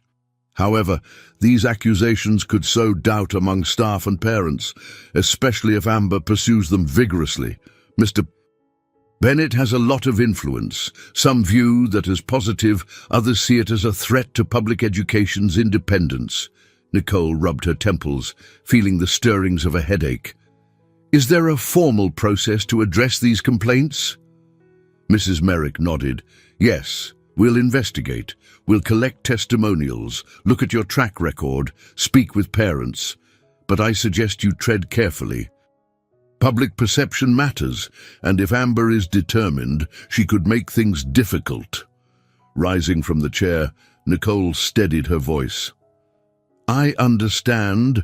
I'll provide whatever documentation you need. The children's best interest is my priority. Always. On her way out, she passed a group of teachers in the hallway. They waved, friendly enough, but she couldn't help wondering if any of them had heard Amber's allegations. A tight ball of anxiety formed in her chest. She had anticipated rigorous scrutiny from the school board, but she hadn't expected a personal attack like this. Later that evening, Nicole sat at the kitchen table, her lesson plans untouched. Carol finished her homework quietly nearby. The house felt heavier than usual, as if the tension radiating from Nicole seeped into every corner. Eventually, her phone buzzed. Christian's name again. Her first instinct was to ignore it, not wanting to add to her stress. But she forced herself to pick up. Nicole, hi. Everything okay? He asked, seemingly sensing her mood. She hesitated, then decided honesty was best. I got wind of a complaint from Amber. She's telling my school administration I'm using questionable methods and implying I'm exploiting your foundation's offer. It's ridiculous, but it's causing problems. Christian was silent for a beat. I'm sorry to hear that. Amber has been Gary's caretaker for months, but we've had issues. He never bonded with her. I had no idea she would retaliate like this. She's filing official complaints, Nicole explained. I'm not sure how far she's willing to go, but it could jeopardize the pilot if the school board thinks there's any truth to her claims. Christian's tone grew firm. I'll talk to Amber, and if necessary, I'll speak to the board members personally. I won't let her sabotage a program that could help so many kids, especially not because of some misguided personal vendetta. Nicole breathed a shaky sigh. Thank you. I just hate being caught in the middle like this. I know, Christian replied gently, but you're not alone. We'll handle it. Amber's not the final authority here. They lingered on the phone a bit longer, exchanging updates about Gary's progress. When the call ended, Nicole glanced at Carol and managed a faint smile. She recalled Sophia's reminder that new journeys seldom come without obstacles. Even so, the sting of false accusations left her uneasy. She attempted to refocus on her lesson plans for the next day, but her mind drifted to Amber's face, the hostility that had flared in the woman's eyes weeks before. Nicole couldn't shake the feeling that a storm of a different kind was brewing, one that threatened to derail everything she and Christian had worked for. Nicole stepped into the school hallway feeling a knot tighten in her stomach. Only a day had passed since she'd learned of Amber's complaint, but the news had spread quickly among staff. As she walked toward her classroom, a few colleagues offered supportive smiles or pats on the arm. Others avoided her gaze altogether, possibly unsure where they stood. The uncertainty weighed heavily on her. In her classroom, she found Sophia waiting by a wall covered in colorful charts and student projects. At first, Nicole's heart lifted. Her friend had a knack for comforting her, but the worried crease on Sophia's forehead hinted at bad news. "Hey!" Sophia greeted quietly, shutting the door. "I tried to get some insight on Amber's complaint from my contacts downtown. It's definitely causing a stir with the district. They've launched a preliminary review." Nicole set her purse on the chair, exhaling. "I expected as much. Mrs. Merrick said they'd investigate, but a preliminary review sounds ominous." Sophia gave a sympathetic shrug. "It's more procedural than anything, but you know how these things can snowball if not handled properly. The district wants to see you maintain professionalism, especially since Christian's foundation could bring substantial funding. They don't want to risk a scandal." Nicole leaned against her desk, recalling how she'd spent half the previous night preparing folders of lesson plans, parent testimonials, and references in case she was asked to defend her methods. "I never wanted to draw this kind of attention. The main goal was to help kids like Gary." Sophia touched Nicole's shoulder gently. "Then focus on that. You have truth on your side. If you remain calm, they'll see Amber's claims lack substance." Before Nicole could respond, the first bell rang. Students began trickling in, some with bright smiles, others yawning sleepily. The routine of teaching provided a welcome distraction. She threw herself into leading a music-based activity, encouraging each child to move or tap along to a simple beat. By the time the final note faded, a few of her more anxious students appeared calmer, their eyes brighter. Midway through the day, she received a call from the main office. Mrs. Merrick requested her presence the moment classes let out. Nicole finished her lesson, then trudged through the corridors at dismissal time, dread coiling in her stomach. In Mrs. Merrick's office, the principal sat behind her cluttered desk, an unreadable expression on her face. "I just got off a conference call with the district," she began, gesturing for Nicole to sit. "They want you to provide a formal overview of your methods. They also want feedback from parents of your current students." "It's standard procedure, but—" Nicole nodded, steeling herself. "I'll gather everything I have, sample lesson plans, the data on student progress, and references from professionals who've observed my classes. I'm sure the parents will vouch for me." Mrs. Merrick tapped a pen against a notepad. "Good. Also, Mr. Bennett has contacted the district, apparently to clarify the nature of your collaboration. He made it clear that no personal gain for you was ever discussed, aside from a potential salary increase if you manage the pilot. They appreciated his transparency." Relief washed over Nicole, though it was tinged with caution. Christian's intervention could be a double-edged sword, helpful, but it might also feed rumors of favoritism. "Thank you for telling me," she said. After the meeting, she walked through the nearly empty halls. Her phone buzzed with a text from Christian. "Heard the district reached out. Don't worry, we'll handle this." She clutched the device, grateful for his reassurance. Yet a whisper of doubt lingered. She feared the gossip might only escalate, especially if Amber persisted in painting her in a negative light. That evening, she sat at her kitchen table, papers spread across every available inch. Carol quietly did her homework at the other end of the table, sending concerned glances Nicole's way. "Mom, is everything okay?" she asked after a while. setting her pencil aside. Nicole managed a small smile. "Just a tough time at work, sweetheart. Some people are questioning the program I'm working on." Carol studied her mother with an earnest gaze.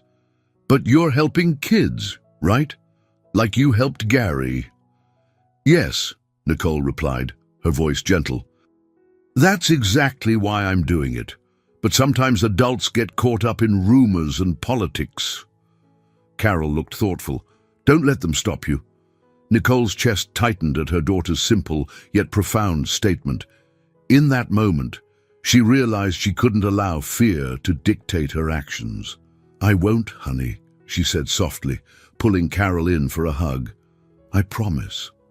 She stayed up late, compiling letters from parents who praised her individualized approaches. She found an old email from a parent whose child had been nonverbal for years, yet started speaking simple words after a semester in Nicole's class. Rereading these testimonies renewed her conviction. Her phone lit up at midnight, another message from Christian, asking if she needed anything. She typed back a quick note assuring him she was prepared, though her heart still fluttered with apprehension. At least he was on her side.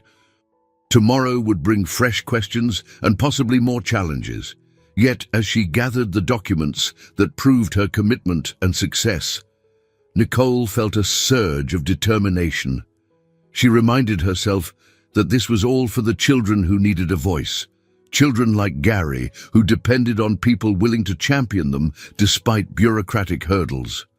Nicole arrived early at school, her portfolio of evidence clutched in her arms. A biting wind swept through the parking lot, rustling the papers precariously.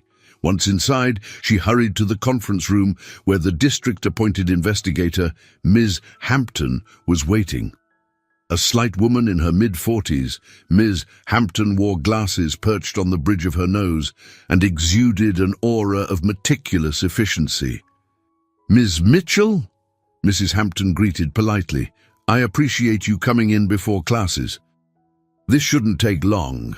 Nicole settled into a chair, trying to keep her nerves in check. "I understand. I want to clarify anything you need." Ms. Hampton flipped open a folder. "Let's begin with your background, your special education certification, practical experience, and any additional training you've pursued." Nicole handed over copies of her credentials, along with printouts of workshops and seminars she'd attended. She explained her hands-on experience in adaptive teaching.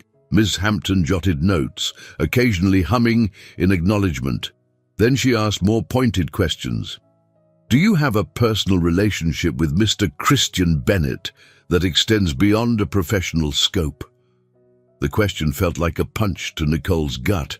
She recognized the implication. She steadied her voice. "We've become acquainted through his son, Gary, who's in need of specialized educational approaches. But it's strictly focused on ensuring Gary's well-being, and now, potentially, helping other children through the pilot program." Miss Hampton nodded, her tone neither accusatory nor comforting. "And the allegations made by Amber West." Nicole inhaled slowly. "I can't speak to her motives, but her claims are inaccurate. My teaching methods are grounded in recognized strategies. There's nothing unethical or exploitative about them. She only saw me interact with Gary briefly, in a crisis situation. I doubt she has enough context to judge my methodology." Mrs. Hampton closed her folder. "We'll be speaking to parents, staff, and possibly Mr. Bennett himself. This is all routine procedure.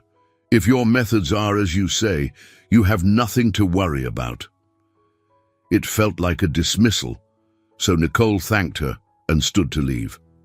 On her way to her classroom, she noticed Amber in the hallway. The caretaker stood near the staff lounge, talking to a couple of teachers who seemed uncomfortable in her presence. Her gaze flicked to Nicole, a hint of something smug curling her lips. Nicole forced herself to walk past without a word, though her heart pounded.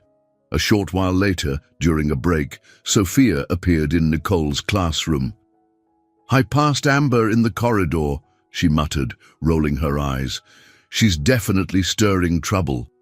I overheard her telling Mr. Daniels that you're blinded by Christian's money. Nicole's jaw tightened. It's infuriating. She has no idea the sacrifices we make as teachers, barely able to cover rent and medical bills. If I wanted money, I'd have chosen a different career. Sophia laid a comforting hand on Nicole's arm. You're doing the right thing no matter what she says.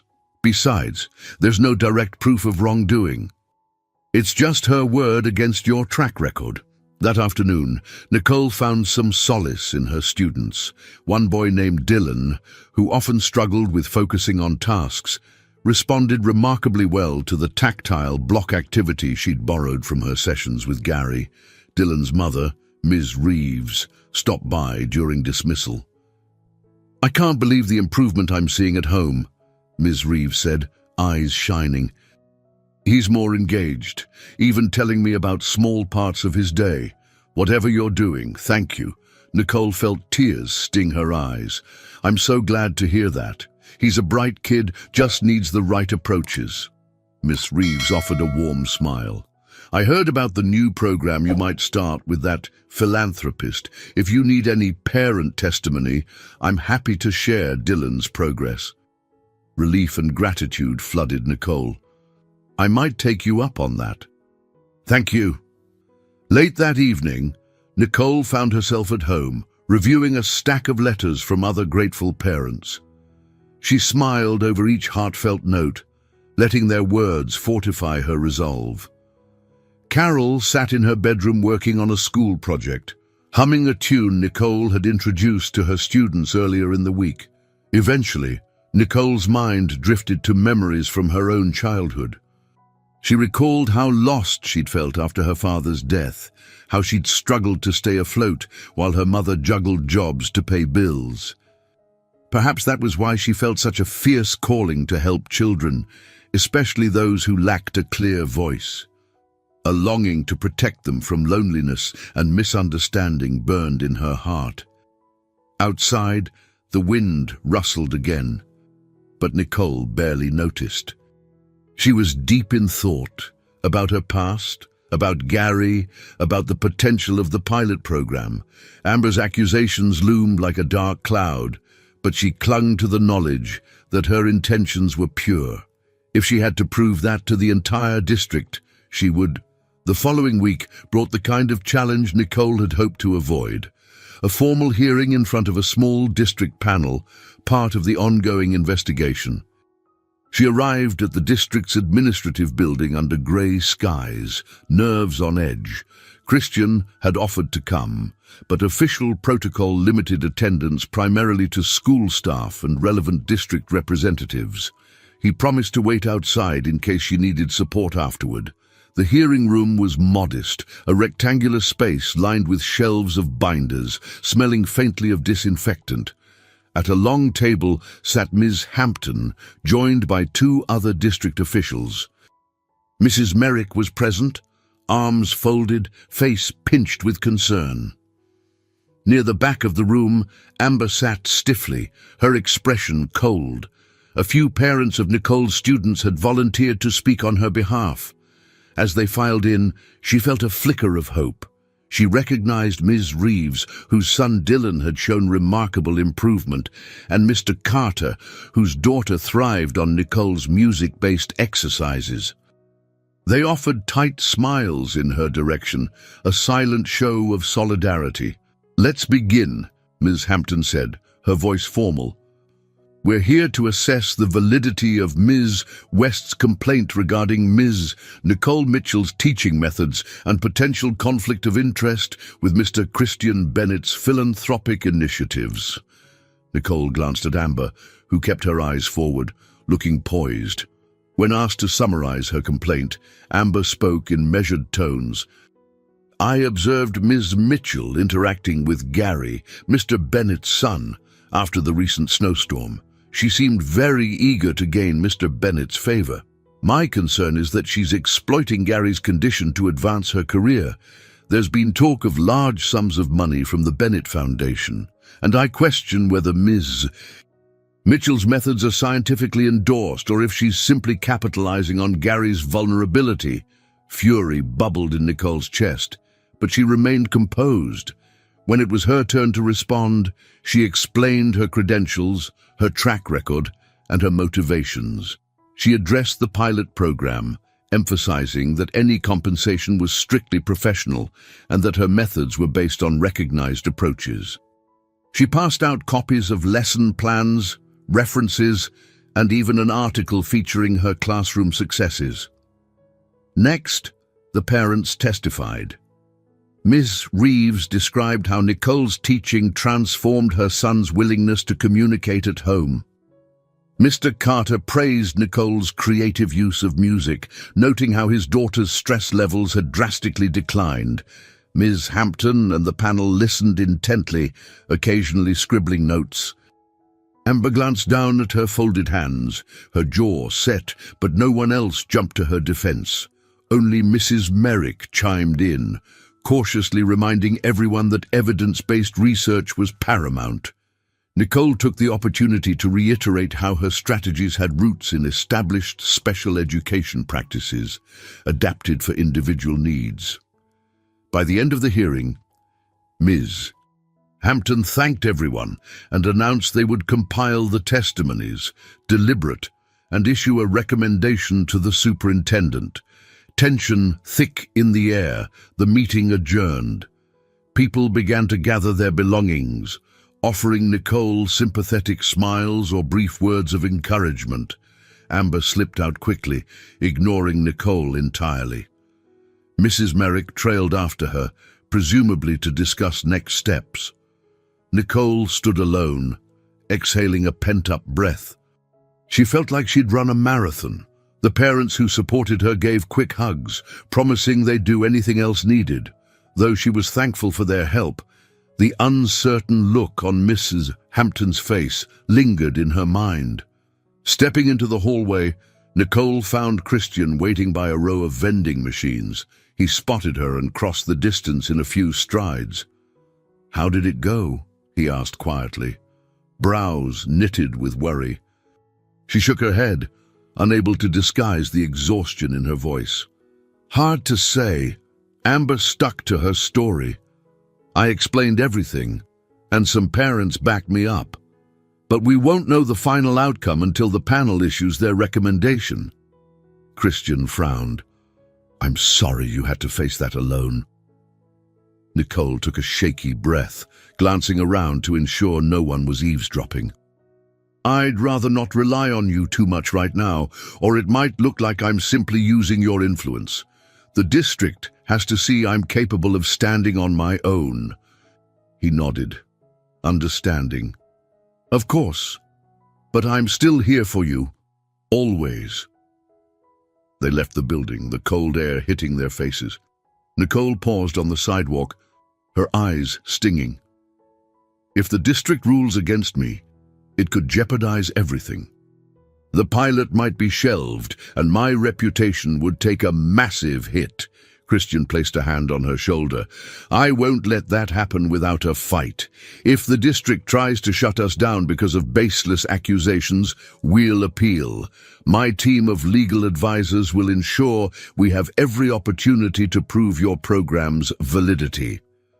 Though his words offered some comfort, Nicole couldn't fully shake her anxiety. She remembered how battered she felt when Carol underwent surgery, how lonely it was to face hospital bills alone.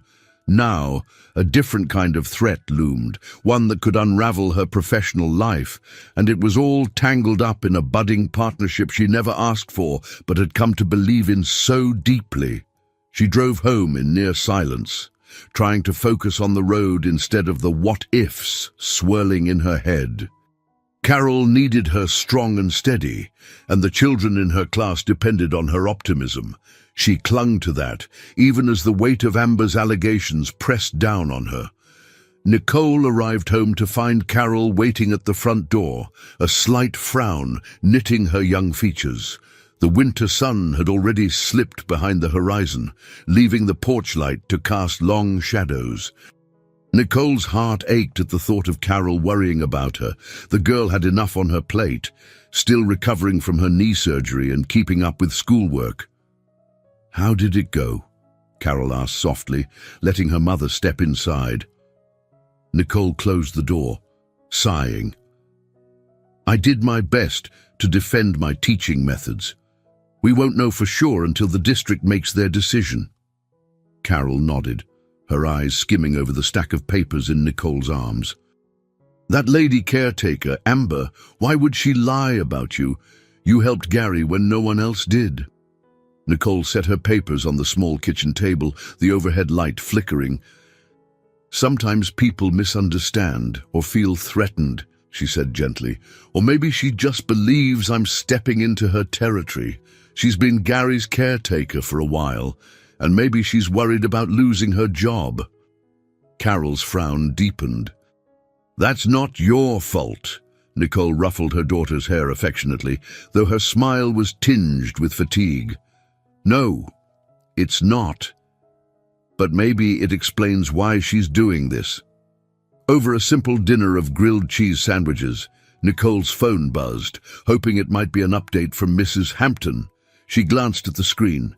Instead, she saw the name Dr. Leonard Jackson pop up. Surprised, she answered, "Nicole, hello," came Dr. Jackson's calm voice. "Christian filled me in on the hearing. I'm calling to offer my support. I have data from my own research on early intervention programs that could bolster your credibility. If the district is on the fence, showing them more formal evidence may help." Relief spilled over Nicole. "That would be wonderful. I have plenty of anecdotes and classroom documentation, but official research could sway them further." "Exactly. I'll send you some published papers and also provide a summary of findings relevant to your methods. You can include them in any follow-up meetings or emails to the panel." After expressing her gratitude, Nicole hung up and told Carol about Dr. Jackson's offer. She saw a flicker of hope return to her daughter's eyes. "That's great, right?" Carol asked. "It is," Nicole replied, trying to keep her voice measured. "It shows more people are behind us." She set her phone down, mentally mapping out how to organize the new data. The next morning, she found an email from Dr. Jackson already waiting in her inbox, filled with links to studies and a concise overview. Though her schedule was busy, she carved out time during her lunch break to skim through the materials. As she read, her excitement grew. These studies, many from reputable journals, provided strong evidence for tactile learning, music therapy, and other interventions that matched her approaches. During a brief lull, she called Sophia, whose enthusiasm practically crackled through the phone. "This is exactly what you need," Sophia said. "Present it to Ms. Hampton. She'll see you're building on proven research." Nicole closed her eyes, envisioning the moment she'd be able to counter any skepticism with solid science. "I'll prepare a follow-up packet for the district panel referencing Dr. Jackson's summary. Maybe it'll tip the scales in my favor." She hung up, feeling a renewed sense of possibility. The rest of her school day passed swiftly as she guided her students through a group reading activity, then a short interactive session using music. Their laughter filled the classroom, and she marveled at how these children, who each faced unique challenges, embraced a sense of freedom when given the right tools. That evening, as she compiled the new documents, her phone rang again, this time a video call request from Christian. She hesitated for only a second before accepting. His face appeared on screen, Gary perched on his lap. Although Gary didn't look directly at the camera, he seemed content, fiddling with a small plush toy.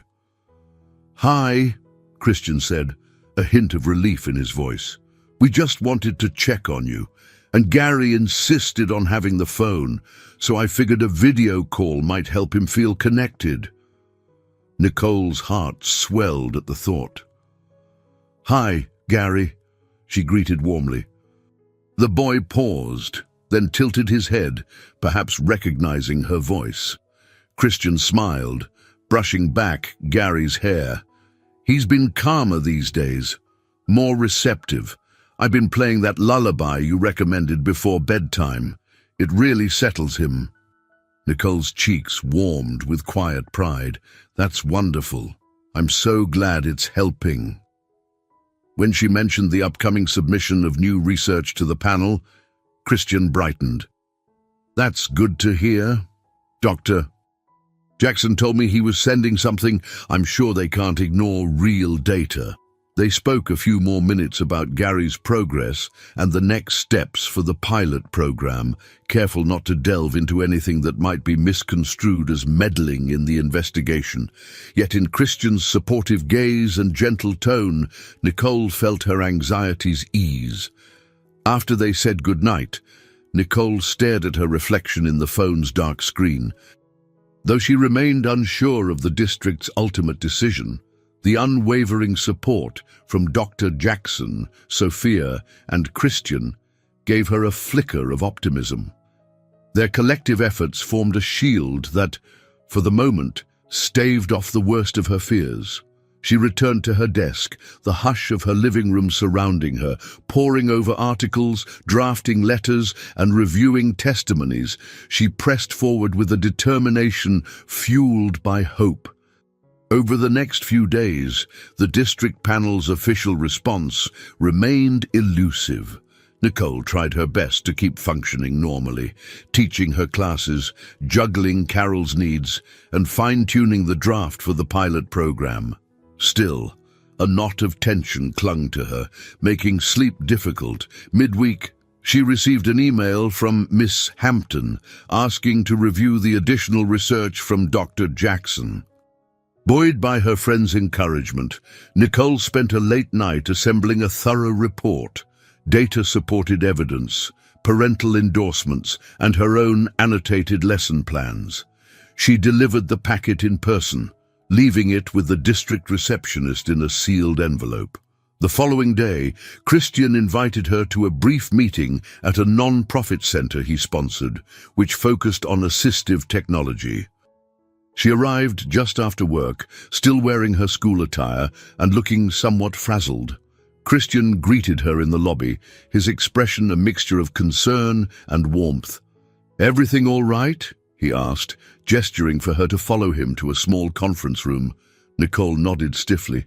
"Just tired, I guess. Waiting for the panel's decision is nerve-wracking." He offered a reassuring smile. "I understand. But I have faith in your work, and I'm confident the evidence you gathered will clear any doubts." Inside the conference room, a row of interactive screens lined one wall. Christian walked her through a demo of a new program designed for non-verbal children, a simple interface that allowed them to tap pictures or symbols to communicate basic needs and emotions. "I've been thinking about implementing this in the pilot," he explained, glancing at her for approval. Nicole tested the software, tapping icons to see how the system responded. Her eyes lit up with interest. This could be a game changer for kids who struggle with traditional communication, and the interface is so intuitive. Christian's eyes gleamed. "Exactly. If the pilot is approved, I'll make sure each participating classroom has access to this technology. It's the kind of resource schools can't often afford on their own." A wave of gratitude surged through Nicole, only to be tempered by a shadow of worry.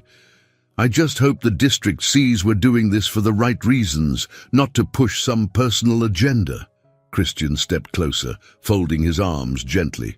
"I'm aware they might suspect a wealthy donor's influence, but I've made it clear that the goal is to improve education for neurodivergent children." "That's all?"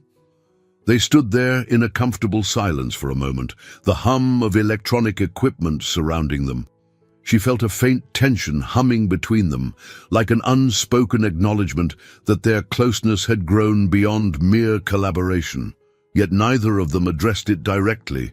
Christian cleared his throat. "Gary's in the next room with Dr. Jackson, exploring the software. Want to drop in?" "Absolutely," Nicole replied. They made their way to an adjacent space where Dr. Jackson knelt beside Gary, guiding him through a colorful screen.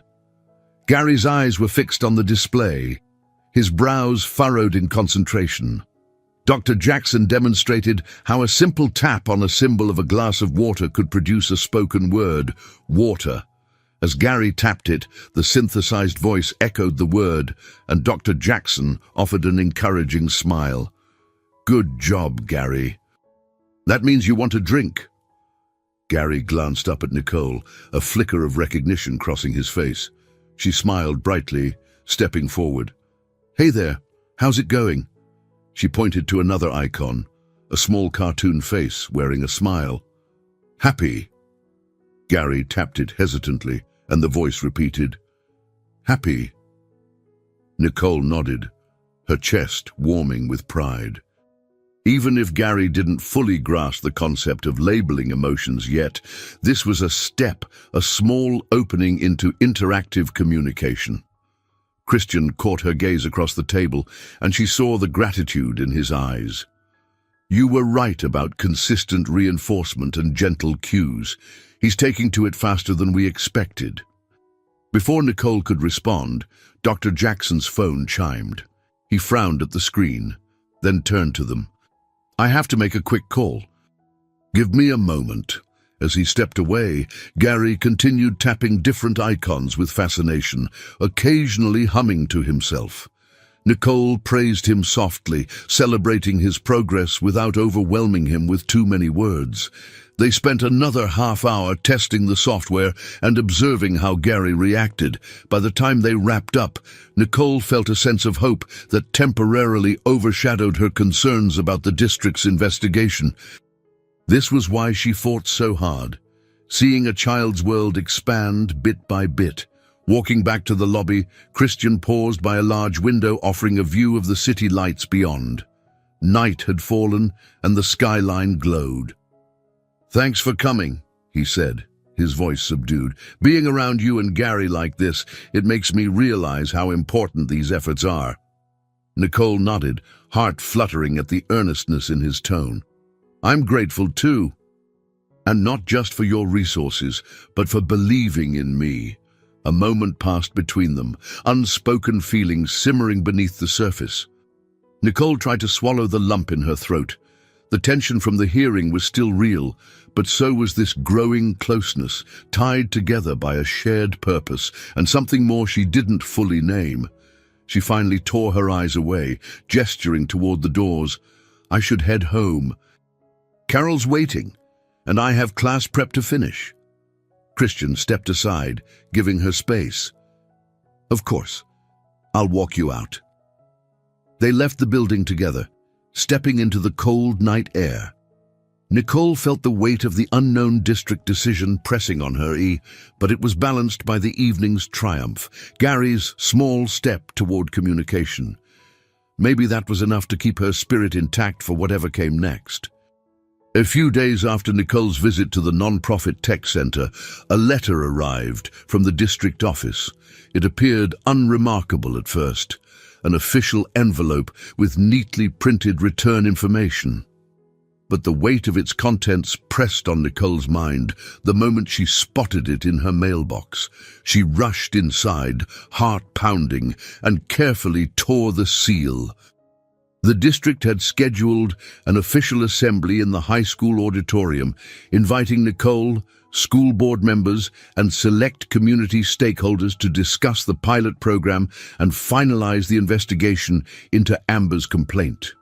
Though part of her reeled at the thought of another public examination, she also recognized this might be her best shot at ending the doubts for good. She immediately texted Sophia and Christian, sharing the date and time.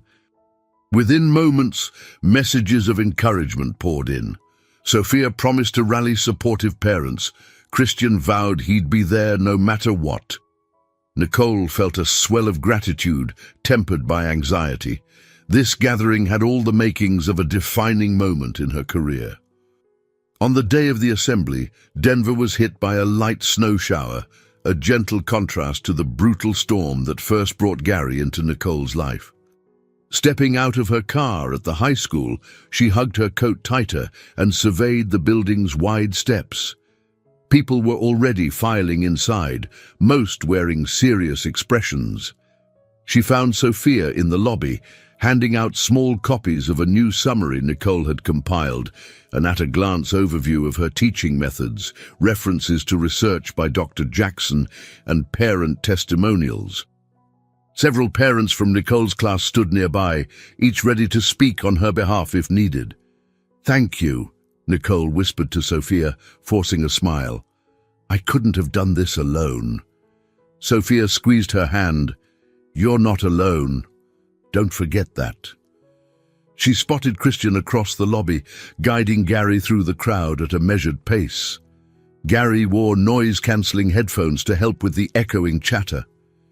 Nicole's heart warmed at the sight of him. When Christian reached her side, he gave a reassuring nod. "Whatever happens in there, I stand behind you." Inside the auditorium, the stage held a simple table for the district officials: Ms. Hampton, 2 board members, and Mrs. Merrick. Rows of seating stretched across the floor, half filled with teachers, parents, and a few curious community members. Amber was there, sitting rigidly with her arms crossed, lips pressed into a thin line. Miss Hampton called the meeting to order, summarizing the reason for the gathering. "We're here to address the proposed pilot program for special education across Denver public schools, led by Mrs. Nicole Mitchell, with potential funding from the Bennett Foundation.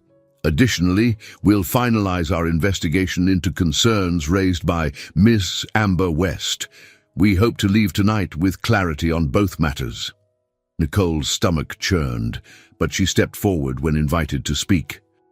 She presented her plan in a clear, steady voice, outlining how the Bennett Foundation's resources would be used exclusively for educational tools, staff training, and in-class supports. She demonstrated, with slides, the measurable progress children in her classroom had made using her adapted strategies. Dr. Jackson, standing at the side, chimed in with concise commentary on the documented research. Several parents, including Miss Reeves and Mr. Carter, took the microphone to describe how their children blossomed under Nicole's guidance. Each testimony felt like a lifeline, buoying her against the undercurrent of tension still present in the room. Then came the moment everyone braced for. Miss Hampton turned to Amber. "Miss West, you initiated the complaint. Do you have additional evidence to share?" Amber rose, chin lifted defiantly. "My concern remains the same. Miss Mitchell appears to be capitalizing on Mr. Bennett's wealth. Her methods are unorthodox, more art project than actual therapy. I don't want to see funds poured into an experiment that lacks strict scientific validation." A murmur rippled through the crowd. Nicole clenched her fists at her sides, reminding herself to remain calm. Dr. Jackson spoke up, reiterating that numerous peer-reviewed studies supported approaches similar to Nicole's. Christian also stood, politely but firmly stating, "My foundation is committed to evidence-based initiatives. We believe Ms. Mitchell's approach has proven results. If the district mandates further oversight, we welcome it." When Mrs. Hampton opened the floor for final remarks, Amber hesitated. She glanced at the families who had spoken so passionately about Nicole, then at Gary, who sat quietly beside Christian. A flicker of uncertainty crossed her face, but she ultimately lifted her chin and repeated, "I maintain my reservations." A hush fell, and Mrs. Hampton motioned for Amber to sit. Next, the district panel slipped into a brief recess, leaving everyone in an anxious hush. People whispered in the aisles or checked their phones. Nicole closed her eyes, imagining the possibility that Amber's objections might still derail the pilot. After what felt like an eternity, Ms. Hampton and the board members returned. Miss Hampton cleared her throat and addressed the assembly. We have deliberated carefully on the merits of Miss Mitchell's proposed pilot program and the concerns raised by Miss West. Our decision is as follows. Nicole held her breath, and she could practically feel the energy in the room crackle. This was it, the culmination of months of uncertainty and fear. She braced herself, fully aware that everything she'd fought for hung on the next few words. The crowd sat in suspended silence, hearts pounding as Miss Hampton read the district's verdict. We find the evidence provided by Miss Mitchell and her supporters to be both comprehensive and professionally grounded. The pilot program, with appropriate oversight, should proceed. Furthermore, our investigation concludes that Ms. Mitchell has not engaged in unethical behavior. The complaint from Miss West lacks sufficient basis to halt the project. A wave of relief swept the auditorium, applause from the parents, a muted cheer from a few teachers. Nicole felt her knees wobble, tears threatening to blur her vision. She caught Carol's eye in the front row. Her daughter, bright-faced, gave her a thumbs up. However, Ms. Hampton wasn't finished. She tapped her pen on the table. We do, however, advise the Bennett Foundation and Miss Mitchell to establish a formal review process, including quarterly progress reports and occasional classroom evaluations. This is to ensure accountability and maintain public trust. Nicole found her voice, though it quivered. Thank you, Ms. Hampton. I'm ready to comply with any guidelines you set forth. The meeting wrapped up in a flurry of handshakes and congratulations. Amber slipped out quietly, not meeting anyone's eye. Sophia embraced Nicole, tears glistening. You did it. They approved the pilot. Still dazed, Nicole smiled through damp lashes. It feels surreal. Christian approached next, Gary by his side. Gary wore his headphones, occasionally focusing on Nicole as though registering the celebratory mood. Christian softly congratulated her. I knew the truth would come out. She only nodded, her gratitude overwhelming. The auditorium began to empty, leaving behind a handful of well-wishers. Nicole thanked the parents who'd stood by her, then found herself alone with Christian, Gary, and Carol. They lingered in the quiet hallway, the overhead lights humming. Carol took Gary's hand, gently guiding him to look at a bulletin board filled with bright student artwork. Meanwhile, Nicole and Christian stood off to the side, the silence between them charged with relief and something unspoken. Nicole exhaled. I can't believe it's finally resolved. I was so afraid the district might side with Amber. She seemed determined to tear everything down. Christian's gaze flicked to Gary, who was running his fingers over a crayon drawing of a rainbow. Amber never understood Gary the way you do. Maybe she felt threatened. Either way, it's over now. Nicole nodded. A ripple of exhaustion coursed through her, weeks of tension suddenly uncoiling. She could almost sense a new chapter beginning, yet she wasn't entirely sure what that chapter would hold. She glanced at Christian. I still have to make this pilot work. That's a new challenge altogether. He offered a small smile. We'll handle it step by step. My foundation is fully prepared to support you. Then, more quietly, he added, and I'll help however I can. Not just financially. I mean, personally. Her pulse quickened at the sincerity in his voice, but she didn't respond immediately. In that moment, Carol tugged on Nicole's sleeve, pointing at Gary. He wants to see the library, I think. Gary had spotted a sign indicating the school library and had gently pulled Carol that way. They obliged, walking the short distance down the corridor. Nicole unlocked the library door, flicking on the lights. Shelves of books greeted them, the space still and calming. Gary moved inside, methodically scanning the shelves. Carol trailed him, pointing out the children's section with bright illustrations. Alone beside Christian in the library's center aisle, Nicole felt a swirl of emotions. I realize I've been fighting so hard just for approval. she murmured, but the real work is only beginning. Training teachers, procuring materials, implementing strategies in multiple schools. It's huge.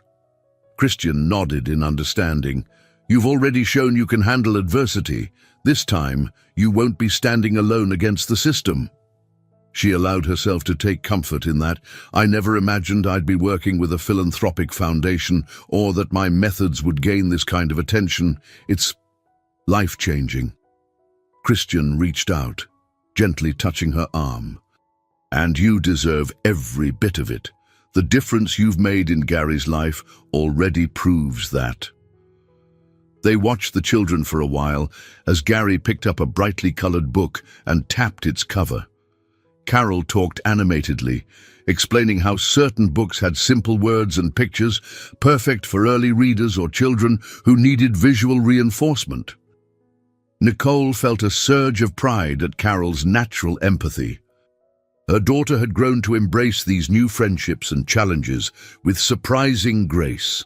Perhaps seeing her mother persevere had shaped Carol's own resilience.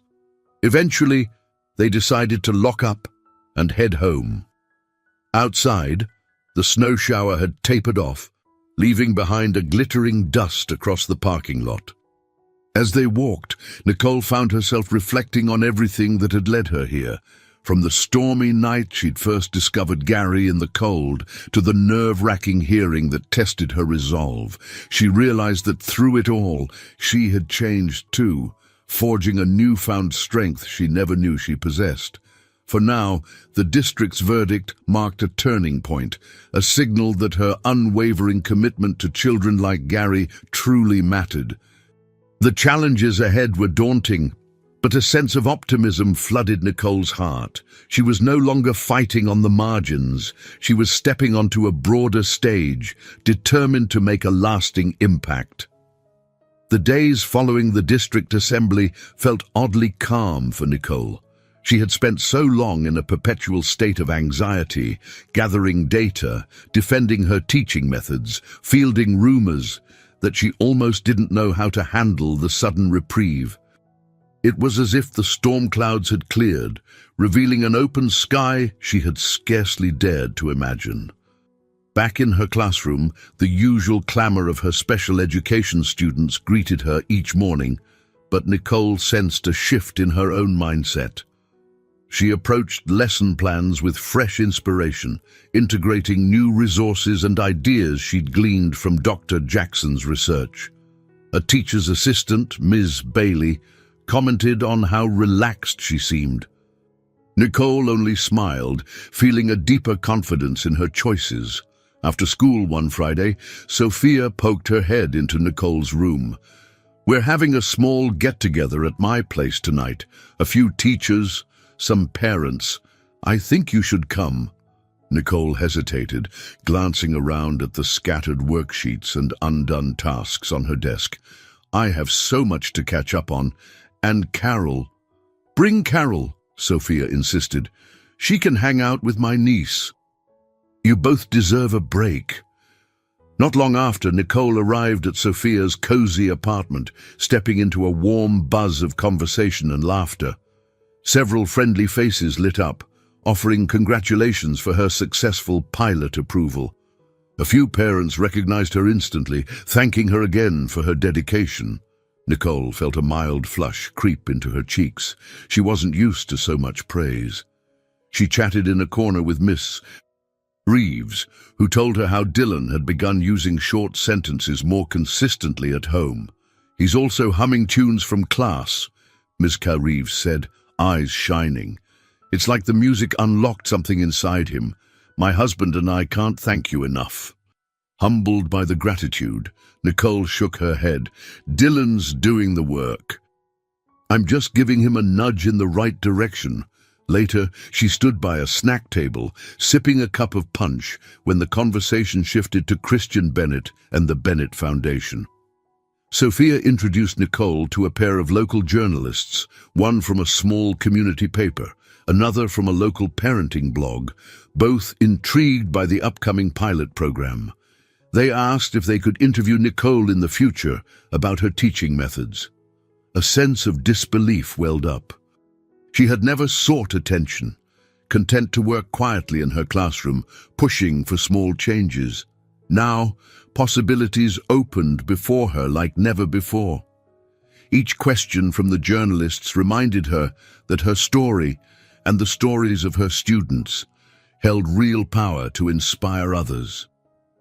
Amid the festive atmosphere, Nicole realized Carol was nowhere in sight. She slipped down the hallway, peering into rooms until she found her daughter and Sophia's niece sitting on the floor, giggling over a silly video on a phone. Carol greeted her with a wide grin. "Everything okay, Mom?" Carol asked. "This party is really fun." Nicole smiled back. "I just wanted to check on you. I'm glad you're enjoying yourself." She returned to the gathering and found herself cornered by Ms. Bailey's, the teaching assistant, who asked curious questions about the pilot's rollout. Nicole explained the multi-step plan, training sessions for willing teachers, implementing specialized software, and continuing data collection. The realization of her new responsibilities both excited and intimidated her, yet she felt more ready than ever, buoyed by the knowledge she wasn't alone. As the evening wound down, Nicole helped Sophia clean up. They collected empty cups, tossed plates, and stacked chairs. Between trips to the kitchen, Sophia paused, glancing sidelong at Nicole. "I've never seen you so confident," she noted softly. "Remember when we first started teaching together, how you doubted whether you could handle a classroom of special needs kids?" Nicole laughed lightly, recalling her first days on the job, nervous, uncertain, always wondering if she was doing enough. "I've come a long way."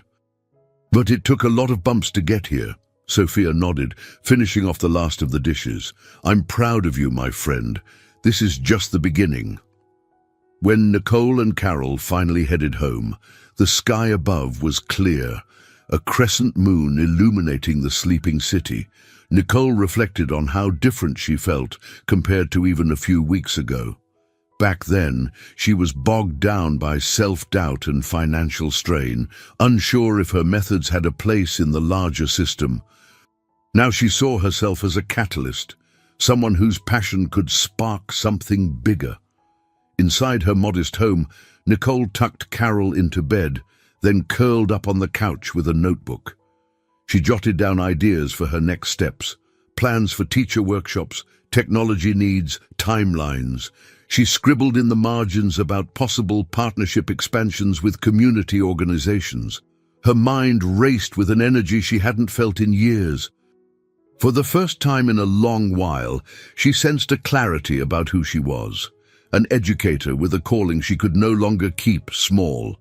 The scars of her past, losing her father young, struggling financially as a single mother, had shaped her empathy and perseverance. Now, though, she saw them less as limitations and more as part of the foundation that anchored her determination. She turned off the lamp, letting the house sink into peaceful dimness. With her eyes closed, she pictured the children's faces lighting up as they mastered a new skill. She thought of Carol's quiet strength and Christian's support, and how, step by step, they had all contributed to the progress that night. A crisp, February breeze blew outside Nicole's window as she flipped through a stack of documents detailing the pilot program's upcoming rollout. Winter in Denver still held the city under chilly skies, yet the promise of spring peeked in the distance, a fitting metaphor, she thought, for the transformation underway in her life and work. She was preparing for a key meeting with Dr. Jackson, several district officials, and representatives from the Bennett Foundation. The agenda was to finalize contracts, address any concerns, and schedule teacher training sessions. Despite lingering jitters, Nicole felt more prepared than she ever had. She'd spent her weekend polishing her proposals, organizing resources, and conferring with Sophia about practical classroom integration. Early Monday morning, she drove to the district office. The parking lot was already brimming with cars, a testament to how many people were invested in making the pilot program succeed. She found Dr. Jackson in the lobby, tapping away at his tablet. He spotted her and smiled broadly. "Nicole, good morning," he greeted, offering a handshake. "You ready?" She lifted her chin. "Absolutely. Let's do this." They headed into a large conference room with glass walls overlooking a snowy courtyard. Christian arrived shortly after, exuding a calm focus. He and Nicole exchanged a brief smile before taking their places at the long table. Ms. Hampton joined them, looking more cordial than at the previous hearings. There were around 10 people in total, all with notebooks or laptops open. Nicole walked through a slideshow that outlined the step-by-step approach for implementing her methods in 3 pilot schools.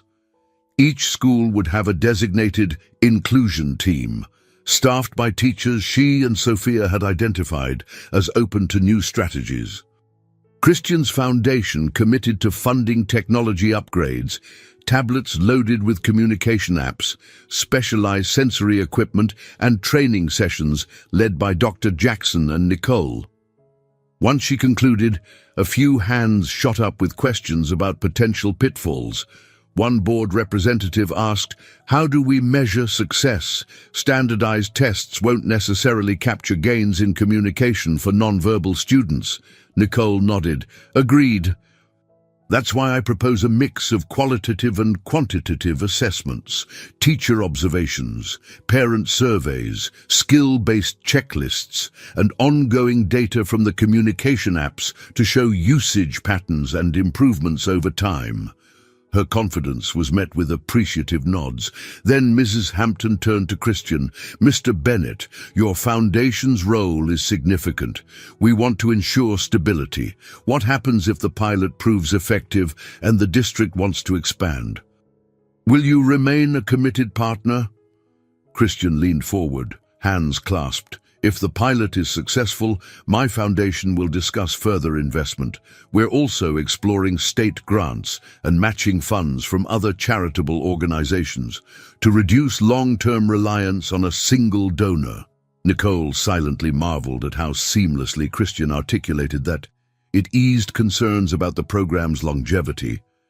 She felt a rush of gratitude that he had taken her vision as seriously as she did. Over the next hour, they hashed out contracts, budgets, and timelines. Dr. Jackson offered to oversee teacher training schedules, while Nicole volunteered to handle day-to-day coordination once the pilot began. By the end of the meeting, all parties seemed satisfied. A few minor revisions would be made, but the core plan was approved. As they filed out, Miss Hampton pulled Nicole aside. "I wanted to commend you on how far you've taken this idea. It's rare to see a teacher propose something so comprehensive and back it up with real data. I'm looking forward to seeing results." Relief and pride swelled inside Nicole. "Thank you, Ms. Hampton. I promise I'll do everything I can to make this pilot a success." After the room emptied, Nicole found Christian in the corridor, gathering his coat. He caught her eye and smiled. "Congratulations." "This was a major hurdle," she breathed out, pressing a hand to her heart. "Feels like each hurdle is bigger than the last, but we made it through." Dr. Jackson joined them. "Indeed. Next week, we'll begin training the first batch of teachers. I'll send the schedule tomorrow." They chatted briefly about logistics before parting ways. Nicole walked outside, the winter air brushing her cheeks. She paused beside her car, soaking in the moment. For once, the path ahead looked clearer, a pilot program funded and ready to start, training sessions scheduled, the district on board. That evening, she relayed the good news to Carol over dinner. Carol grinned. "So, you're in charge of all these schools now?" "Not exactly in charge," Nicole laughed, "but I'll be guiding the process. We'll start small, see how it goes." Carol nodded, then asked, "Does this mean we'll have more money too?" Nicole paused, reflecting on how that question revealed her daughter's unspoken worries. "It might help, yes, especially if I become a paid coordinator, but we'll still live modestly. I just won't stress as much over bills." Carol smiled, relief flickering in her eyes. For so long, Finances had loomed like a shadow in their household. Now there was a light at the end of that tunnel. Later, Nicole returned to her desk, swirling a mug of tea in her hands. A sense of calm focus settled over her. The pilot's implementation would be its own challenge, convincing veteran teachers to adopt new methods, troubleshooting inevitable glitches. But an undercurrent of optimism carried her forward, like a fresh wind slicing through the winter gloom. She spent the rest of the night drafting orientation materials, her mind alight with possibilities. There was no question the pilot program would demand everything she had, but for the first time, she felt genuinely equipped to meet those demands.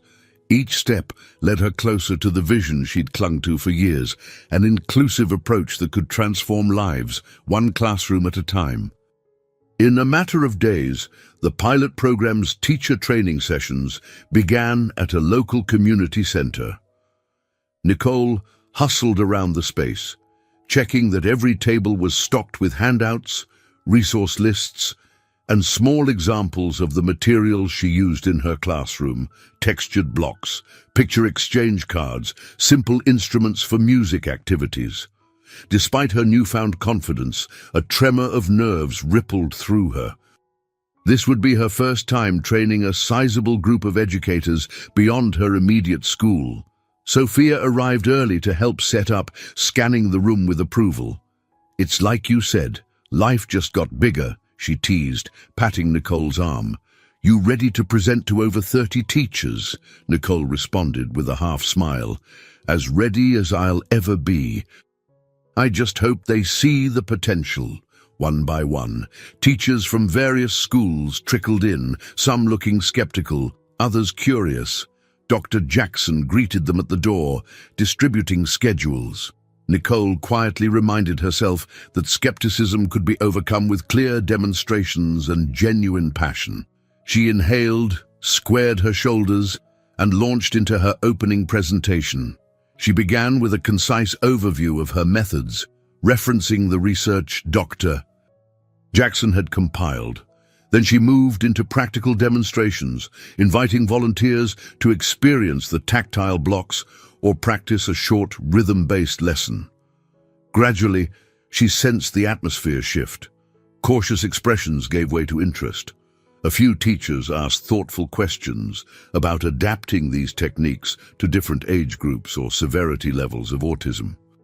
In the back, Christian observed alongside a pair of foundation staff members, occasionally jotting notes. Whenever Nicole's gaze flicked his way, he offered an encouraging nod. She pressed on, explaining how music-based interventions could foster not just communication, but emotional regulation. They even played a quick snippet of the lullaby that had calmed Gary during his toughest moments, and some educators closed their eyes, acknowledging the soothing impact. Halfway through the session, Dr. Jackson took over to delve deeper into the technology side. He showcased the communication software with a brief demo. Then, in a surprise move, Christian escorted Gary to the front of the room. Gary, wearing his noise-canceling headphones, held a tablet. Nicole's pulse kicked up. This was a bold demonstration. Christian crouched next to his son, speaking softly into the mic. "Gary's been using this app for a couple of weeks now. He taps icons that represent basic needs or emotions, which the app vocalizes. It's given him a clearer way to show us what he wants, especially when he's overwhelmed." He gently encouraged Gary to tap a symbol for thirsty. The synthesized voice piped up, "I want water." A quiet hush fell over the teachers, followed by hushed murmurs of awe. Even if Gary didn't look at them directly, the fact he could communicate a need in a group setting was a victory. Nicole felt tears prick her eyes. This was the essence of what she wanted for every child in the program. After a short break, Nicole invited the teachers to form smaller groups for hands-on practice. She circulated among them, addressing concerns. One veteran teacher worried about older students who might find these methods babyish. Nicole suggested gradually phasing in more age-appropriate visuals and exploring music genres beyond nursery tunes, citing examples from her own class. Time flew, and by the end of the session, a tired but excited crowd remained. A handful of teachers approached Nicole to thank her personally or request further resources. She jotted down email addresses, promising to follow up with custom materials. Each conversation rekindled the spark that had ignited her desire to create this pilot in the first place. Children needed champions in every classroom. When the session concluded, applause filled the room, and Dr. Jackson thanked everyone for their participation. A few educators lingered to experiment with the blocks or ask final questions. Christian gave Nicole a quick thumbs up from across the room. She beamed, though her cheeks felt hot from so many interactions.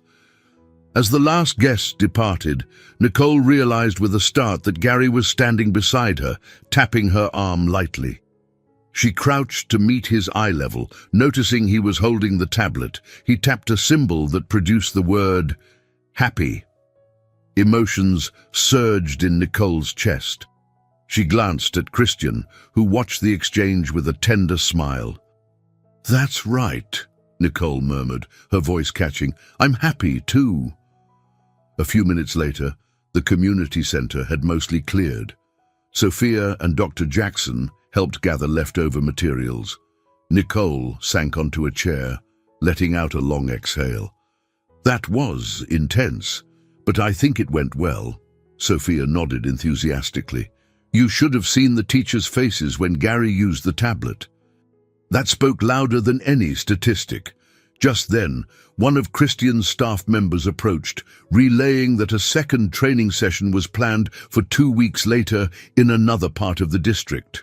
Nicole thanked her, the scope of the pilot fully sinking in. This was only the beginning. There would be ongoing sessions, data gathering, teacher feedback loops, and adjustments. The real challenge would be sustaining momentum. She and Christian walked out together, Gary holding his father's hand. As they stepped into the cold evening, Nicole inhaled the crisp air, feeling a rush of anticipation. This was the moment she had envisioned countless times. Educators coming together to embrace new possibilities for children with neurodivergent needs. And she was at the center of it. No longer just an overworked teacher with big ideas, but a recognized leader. The ultimate test, she realized, wasn't just about passing a district hearing or winning over skeptics. It was about consistently implementing real change. As she glanced at Christian and Gary, and then back at Sophia locking up the center, Nicole sensed an unspoken promise in the winter night. They were not done yet. The pilot's success and the deeper changes it could unleash would require all her strength, plus the unwavering commitment of those who believed in her. February gave way to March, and while Denver still wore a veil of frost, signs of spring peeked through. Nicole stood at her front window one Saturday morning, watching thin rays of sunlight melt patches of snow in the yard. The pilot program's first wave of trainings had ended successfully, and her schedule was momentarily calmer, allowing her thoughts to settle on what came next. Despite the sense of triumph hovering in her life, she felt a strange vulnerability. She recalled the avalanche of problems that had nearly overwhelmed her: financial woes, skepticism from the school district, Amber's accusations. Now that her name was cleared and the pilot had commenced, it was as if she'd emerged onto a plateau. She felt renewed, certainly, yet an undercurrent of anxious possibility thrummed within her. Where would this transformation lead? Carol's footsteps echoed in the hallway. Her daughter, freshly 11, leaned on the doorframe with a curious smile. "You look like you're miles away," she noted. "Something on your mind?" Nicole turned, relaxing her posture. "Just thinking about how life changed so quickly. A couple of months ago, I was just your regular, overworked teacher juggling overdue bills. Now I'm coordinating an entire district program." She shook her head in amazement. I'm proud, but also a bit scared. Carol gave a knowing nod. It's kinda like after my surgery. I was happy to walk again without pain, but I worried about re-injuring myself. You just have to keep moving forward. Nicole laughed softly, hugging her daughter. You're wise beyond your years, kiddo. Later that day, Christian invited them over for a casual afternoon at his home. No official meetings, no talk of budgets. The invitation surprised Nicole. She hesitated initially, wondering if mixing personal time might complicate their dynamic. Still, the idea of enjoying each other's company outside the pressure of work felt freeing. She agreed, and by mid-afternoon, she and Carol arrived at Christian's large, inviting house. Gary was in the living room, comfortably seated with a puzzle spread out on the coffee table. A soft lullaby played from a small speaker, and he occasionally tapped the screen of his tablet to experiment with different tunes. Christian greeted them warmly, ushering them inside. The tension that once clung to him seemed lighter. He carried himself with more ease these days. Carol gravitated to Gary's side, kneeling to help with the puzzle. Though Gary remained mostly silent, he allowed her to guide his hand to the correct piece once or twice, a small smile tugging at the corners of his mouth. Nicole stood near Christian, observing. It's amazing how far he's come, she said quietly. He's relaxed in ways I didn't see before. Christian nodded.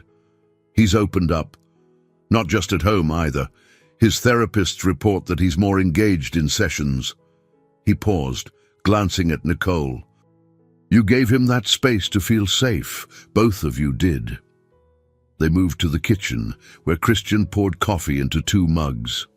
The late afternoon sun slanted through the window, creating a warm glow over the countertops. Nicole inhaled the comforting aroma. For a moment, they simply stood there, side by side, the hum of the music drifting in from the living room. So, Christian began gently, how are you feeling now that the pilot's actually rolling? Is it everything you hoped? A careful smile curved her lips. It's exciting, but I won't deny it's overwhelming. I have teachers emailing at odd hours, wanting advice. Dr. Jackson and I are trying to set up a schedule so people don't burn out. She set her coffee down, lacing her fingers together. There's also the matter of my own classroom responsibilities. Balancing it all is tricky. He rested a comforting hand on her shoulder. You don't have to do it alone. We'll keep refining the workload. Maybe bring in more specialists if necessary. Nicole nodded, grateful, yet she felt an internal pull. This quiet moment, standing so close, brought awareness that their bond had deepened beyond mere professional alliance.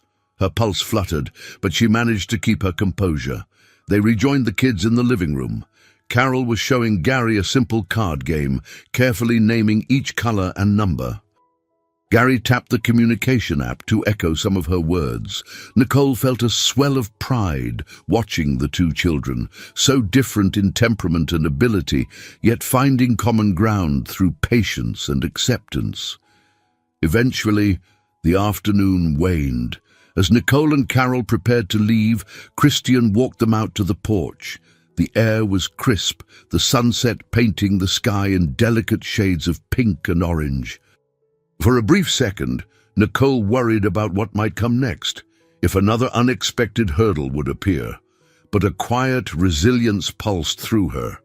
She had survived enough storms to know that, renewed or not, she possessed the strength to adapt. Carol climbed into the car, waving to Gary, who stood by the window inside. Nicole lingered with Christian under the porch light. No words were spoken, but the mutual respect and fondness was undeniable. She sensed that behind the professional collaboration, something genuine and fragile was blossoming, the possibility of opening her heart again. Finally, she offered a gentle thank you before slipping into the driver's seat. On the drive home, She replayed the afternoon in her mind, the easy laughter, the synergy among them, the future that no longer felt so uncertain. In the midst of her newfound vulnerability, she found a quiet assurance that she wasn't walking this road alone. One morning, Nicole parked her car outside her old elementary school, the place where she'd first started teaching nearly a decade ago as a fresh-faced assistant. The building looked the same, with its red brick facade and a modest playground off to one side, but returning here felt different now. She was scheduled to speak at a small educational workshop, invited by her old mentor, Mrs. Crawford, who remembered Nicole's early passion. As she walked the hallway, memories flooded back, her early struggles with lesson planning, her uncertainty when faced with students' varied needs. In those days, she had tried to fit every child into the same mold, not yet realizing how vital individualized approaches were. Now, she was recognized as an innovative educator, leading a district-wide pilot for neurodivergent students. Mrs. Crawford spotted her and pulled her into a warm hug, beaming with pride. "Look at you, Ms. Mitchell. I always knew you had something special to offer." Nicole felt a wave of humble gratitude. Despite all her achievements, part of her still felt like that uncertain teacher searching for her path. "Thanks for having me," she replied. "I'm happy to be here." The workshop took place in a modest library, with a handful of younger teachers eager to learn about inclusive strategies. Nicole found herself easily slipping into a mentor's role, demonstrating a music-based activity, explaining how visual schedules could lessen anxiety for children on the spectrum. Watching the nods of understanding from the new teachers felt surreal. She recalled how she used to sit in their place, scribbling notes from her own mentors. Afterward, while packing up, she overheard one of the younger teachers whisper to another, "She's so calm and confident, it's inspiring." That gentle remark sent warmth coursing through Nicole's chest. She realized the world she'd returned to, this realm of classrooms, chalkboards, and eager educators, had shifted because she herself had changed. She now approached each conversation with clarity and conviction, shaped by the trials she'd overcome. When the workshop ended, Mrs. Crawford invited Nicole to stay for coffee in the teacher's lounge. They caught up on personal matters, Mrs. Crawford's impending retirement, Nicole's pilot program updates, even a little about Carol's recovery and bright personality. Near the end, Mrs. Crawford reached across the table and patted Nicole's hand. "You've come a long way, my dear," she said with a wistful smile. "I remember the days you worried if you'd ever make a significant impact. And look at you now." Nicole swallowed a lump in her throat. Sometimes it doesn't feel real. But the kids make it worth every obstacle. They parted with promises to keep in touch, and Nicole headed back to her car, the chilly spring air nipping at her cheeks. She felt a strange mix of nostalgia and excitement, seeing how her past and present converged, the ordinary world she once knew, the day-to-day grind, the humble school environment hadn't changed all that much. But she perceived it through fresh eyes, carrying new purpose and fresh determination. That evening, she was scheduled to have dinner with Christian and Gary at Christian's home once again. Carol accompanied her, keen to show Gary some new drawings she'd made. Driving through the well-kept suburbs, Nicole reflected on how easily her life now traversed these two worlds. The humble school corridors where she'd begun her career, and Christian's upscale neighborhood of wide lawns and stately houses. They arrived to find Christian in the driveway, ushering them inside. The atmosphere was cozy, soft lighting, a gentle hum of background music. Gary peered from behind a hallway corner, then approached Carol, tapping his tablet to show a new favorite symbol, friend. Carol grinned, holding out her pictures for him to see. Over dinner, Christian asked Nicole about her workshop, listening intently as she described returning to her old school. She mentioned how it felt like stepping into a memory, only to realize she was now a different person. "I guess we never really go back the same way," Christian observed, his tone reflective. "That's growth, right? Realizing the place might look the same, but we've changed." Nicole toyed with her fork, nodding. "Exactly. And it's not just me, you know. Carol has grown so much through her surgery and new friendships. Gary is making strides. Even you," she caught his eye. "You seem more at ease, more open." A faint smile curved his lips. "I suppose I am," he admitted softly. After dinner, they all gathered for a short piano session in the living room. Christian revealed that his late wife used to play piano, and while he never learned formally, he could plunk out a few melodies. Nicole encouraged Gary to sit beside him, pressing a single key repeatedly. Carol joined in, giggling when a discordant note rang out. It was a simple, imperfect performance, yet something about it felt symbolic. They weren't a traditional family, but they were finding their own harmony. As Nicole watched Christian's gentle patience with Gary and felt Carol's presence at her side, she realized she was returning to the same world she'd always lived in, teaching, parenting, forging connections, but with a transformed heart. Her perspective had shifted, and now the ordinary felt infused with possibility. When they left that night, the moonlight cast soft shadows on Christian's lawn. Nicole glanced back at the porch, catching Christian's wave. The ordinary world might be the same in its routines, but for her, everything had become fundamentally new. As spring inched closer, Nicole's pilot program steadily grew. More teachers volunteered to attend weekend workshops, curious about how music, tactile blocks, and personalized visuals could transform their classrooms. Nicole spent long hours refining resource packets, filming short demonstration videos, and coordinating with Dr. Jackson to ensure each school received the equipment they needed. Before she realized it, the city's school board invited her to present at a special session for local media and community leaders. Nervous excitement coursed through her. She'd never spoken in front of cameras before, but Dr. Jackson insisted this could raise awareness and possibly attract additional funding for the pilot's second phase. On the day of the presentation, she dressed carefully, choosing a simple navy blouse and slacks that struck a balance between professional and approachable. Carol, proud of her mother, teased, "Soon you'll be a TV star. Don't forget us little folks." Nicole laughed, shaking off the nerves. At the board meeting, local reporters from a few Denver stations waited with notepads and cameras. Nicole began by outlining the pilot's progress. She introduced Miss Bailey, one of the newly trained teachers, who shared anecdotes about a non-verbal student who'd started using picture cards to request snacks and breaks.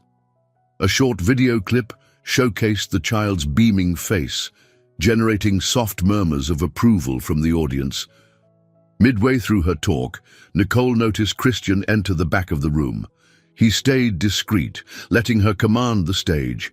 His presence, though calm and steady, gave her a surprising boost of confidence. She spoke freely about the program's moral core, honoring each child's individuality while pushing for system-wide change. Reporters asked questions about budget sustainability, teacher buy-in, and scale. Nicole answered patiently, explaining the importance of thorough teacher training, consistent evaluation, and flexible funding sources. Dr. Jackson backed her up with statistics from reputable journals, while Ms. Bailey delivered a heartfelt testimonial about how her students were flourishing. By the time she concluded, Nicole felt an electric energy in the room. The board members applauded, and a few reporters stepped forward, requesting interviews.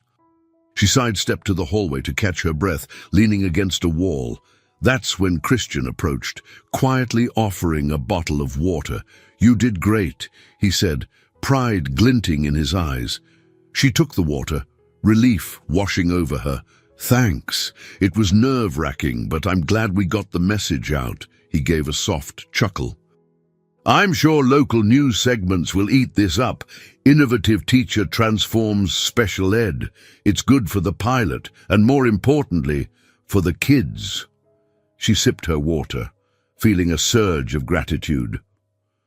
As attention around her pilot grew, it struck her that the knowledge she once kept within a single classroom was now reaching an entire community.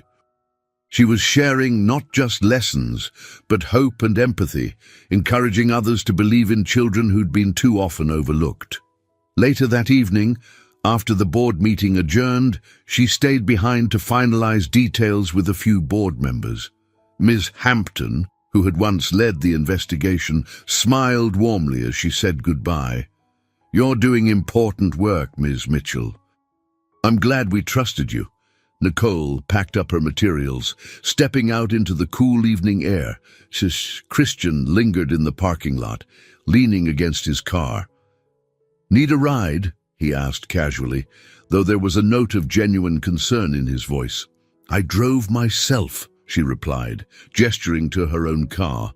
But she found herself walking closer to him, sharing the moment of post-presentation calm.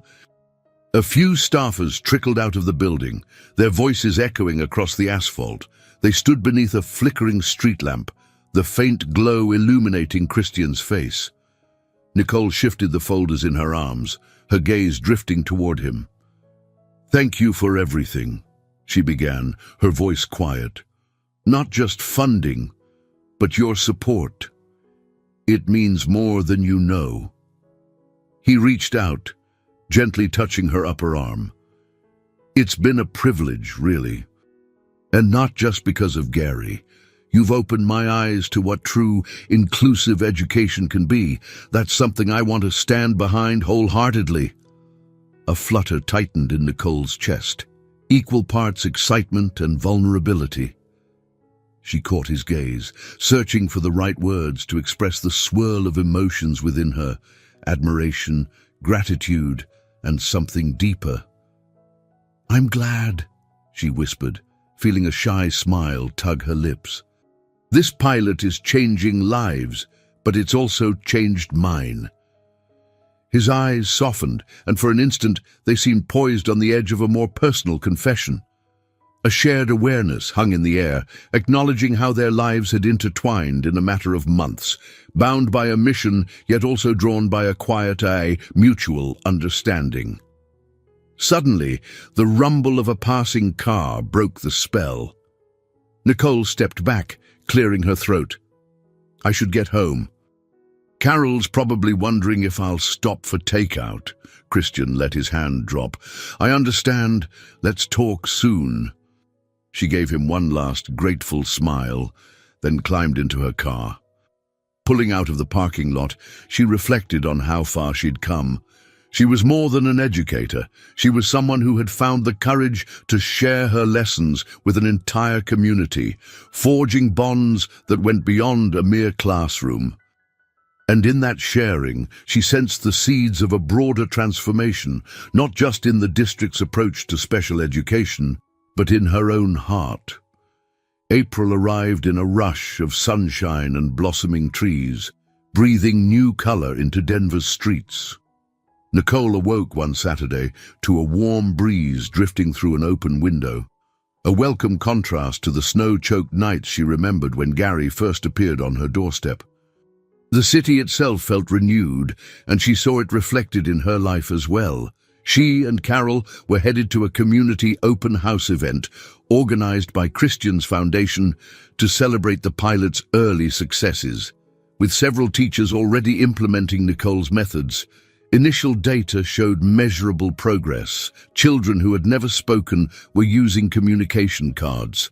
Once anxious students were starting their days with calming music rituals. It was enough to bring tears to Nicole's eyes whenever she read the updates. The open house took place in a spacious public library with wide windows that flooded the room with natural light. Displays highlighted children's art, classroom photos, and testimonials, Families walked among the tables, chatting with educators. Carol volunteered at a corner station, demonstrating tactile blocks to curious parents. Nicole, in a summery blouse, greeted visitors near a poster summarizing the program's mission. Near midday, she spotted Christian standing by a display of new tablet interfaces. Gary stood beside him, quietly exploring the device. Christian caught her eye and motioned for her to join them. "This turnout is great," he said as she approached. "Better than I expected. People really want to learn about these methods." Nicole nodded, scanning the room. "It's humbling. I never imagined the pilot would gain so much attention so quickly, but it shows how strong the demand is for inclusive strategies." Gary tapped a picture on the tablet, producing a chirpy, excited sound. Nicole smiled, glancing down at him. "Are you excited, Gary?" The boy's lips curved slightly, and he tapped again, repeating the same symbol. Christian's gaze shone with quiet affection. "He's come such a long way in a few short months. I hardly recognize the timid child who ran away in that storm." As if summoned by the memory, Nicole suddenly felt the ghost of winter's chill, the recollection of cradling Gary in her living room, terrified for his well-being. She cast a grateful look at Christian. "I'm happy he's found stability. He deserves it." The event proceeded smoothly, with short presentations and heartfelt stories shared at a small podium. Ms. Hampton even delivered a brief speech, praising Nicole for spearheading a pioneering approach in Denver's public schools. By the time late afternoon arrived, the crowd began to thin, many leaving inspired by the potential of the pilot. Nicole headed outside for a breath of fresh air, slipping away from the lingering chatter. She perched on a low brick wall near the library entrance, gazing at the budding trees overhead. The sun filtered through the leaves, casting dappled shadows on the ground. A lightness filled her chest, the feeling of crossing a threshold she hadn't known existed. Before long, Christian joined her, hands in his pockets. "Escaping the crowd," he teased gently. She smiled, letting the soft breeze ruffle her hair. "Just needed a moment to digest all this. So many people, so many stories. I'm overwhelmed, but in the best way." He settled beside her, shoulders nearly touching. "The pilot is succeeding, Nicole, and you're the heart of it. But how are you really? You've been working non-stop." She considered the question, appreciating his genuine concern. "I'm tired but fulfilled. Seeing these families, hearing that their kids feel heard for the first time, makes it worth every late night." He was quiet for a moment, eyes drifting to the canopy of leaves overhead. Then he turned to face her fully. "You've given my son a future I wasn't sure he'd have, and you've given me hope too. After losing my wife, I never thought I could let anyone in. You changed that." Nicole's breath caught. She glanced around to ensure they were out of earshot, then admitted softly, "You and Gary showed me I can do more than just survive day by day. I'm allowed to dream bigger, and not just for my career." Christian's expression gentled, and his hand found hers. The library's doors stood behind them, a symbol of knowledge and new beginnings. But right now, her entire focus rested on the warmth of his touch. "I want us to be a part of each other's lives," he said simply. "Not just as colleagues in the pilot program, but as something more." A flutter of nerves and excitement danced through her stomach. She remembered her old fear of relying on someone else, of risking heartbreak or disappointment. Yet she also recalled how Christian had never tried to overshadow her work, only uplift it. She met his gaze, heart pounding. "I want that too." His hand squeezed hers, and for a moment, neither spoke. It felt as though the entire world had narrowed to just the two of them. A quiet, unspoken promise wove through the air, like a vow of respect, companionship, and genuine affection. In the distance, Carol emerged from the library with Gary in tow. They ambled toward Nicole and Christian, curious smiles on both children's faces. Gary tapped the tablet, producing a soft chime of "Happy Year," and Carol nodded eagerly. The sun shifted, illuminating them all in a gentle glow, as though nature itself recognized the moment. Nicole stood, guiding Christian's hand in hers. Carol and Gary fell in step beside them, the four forming a small cluster.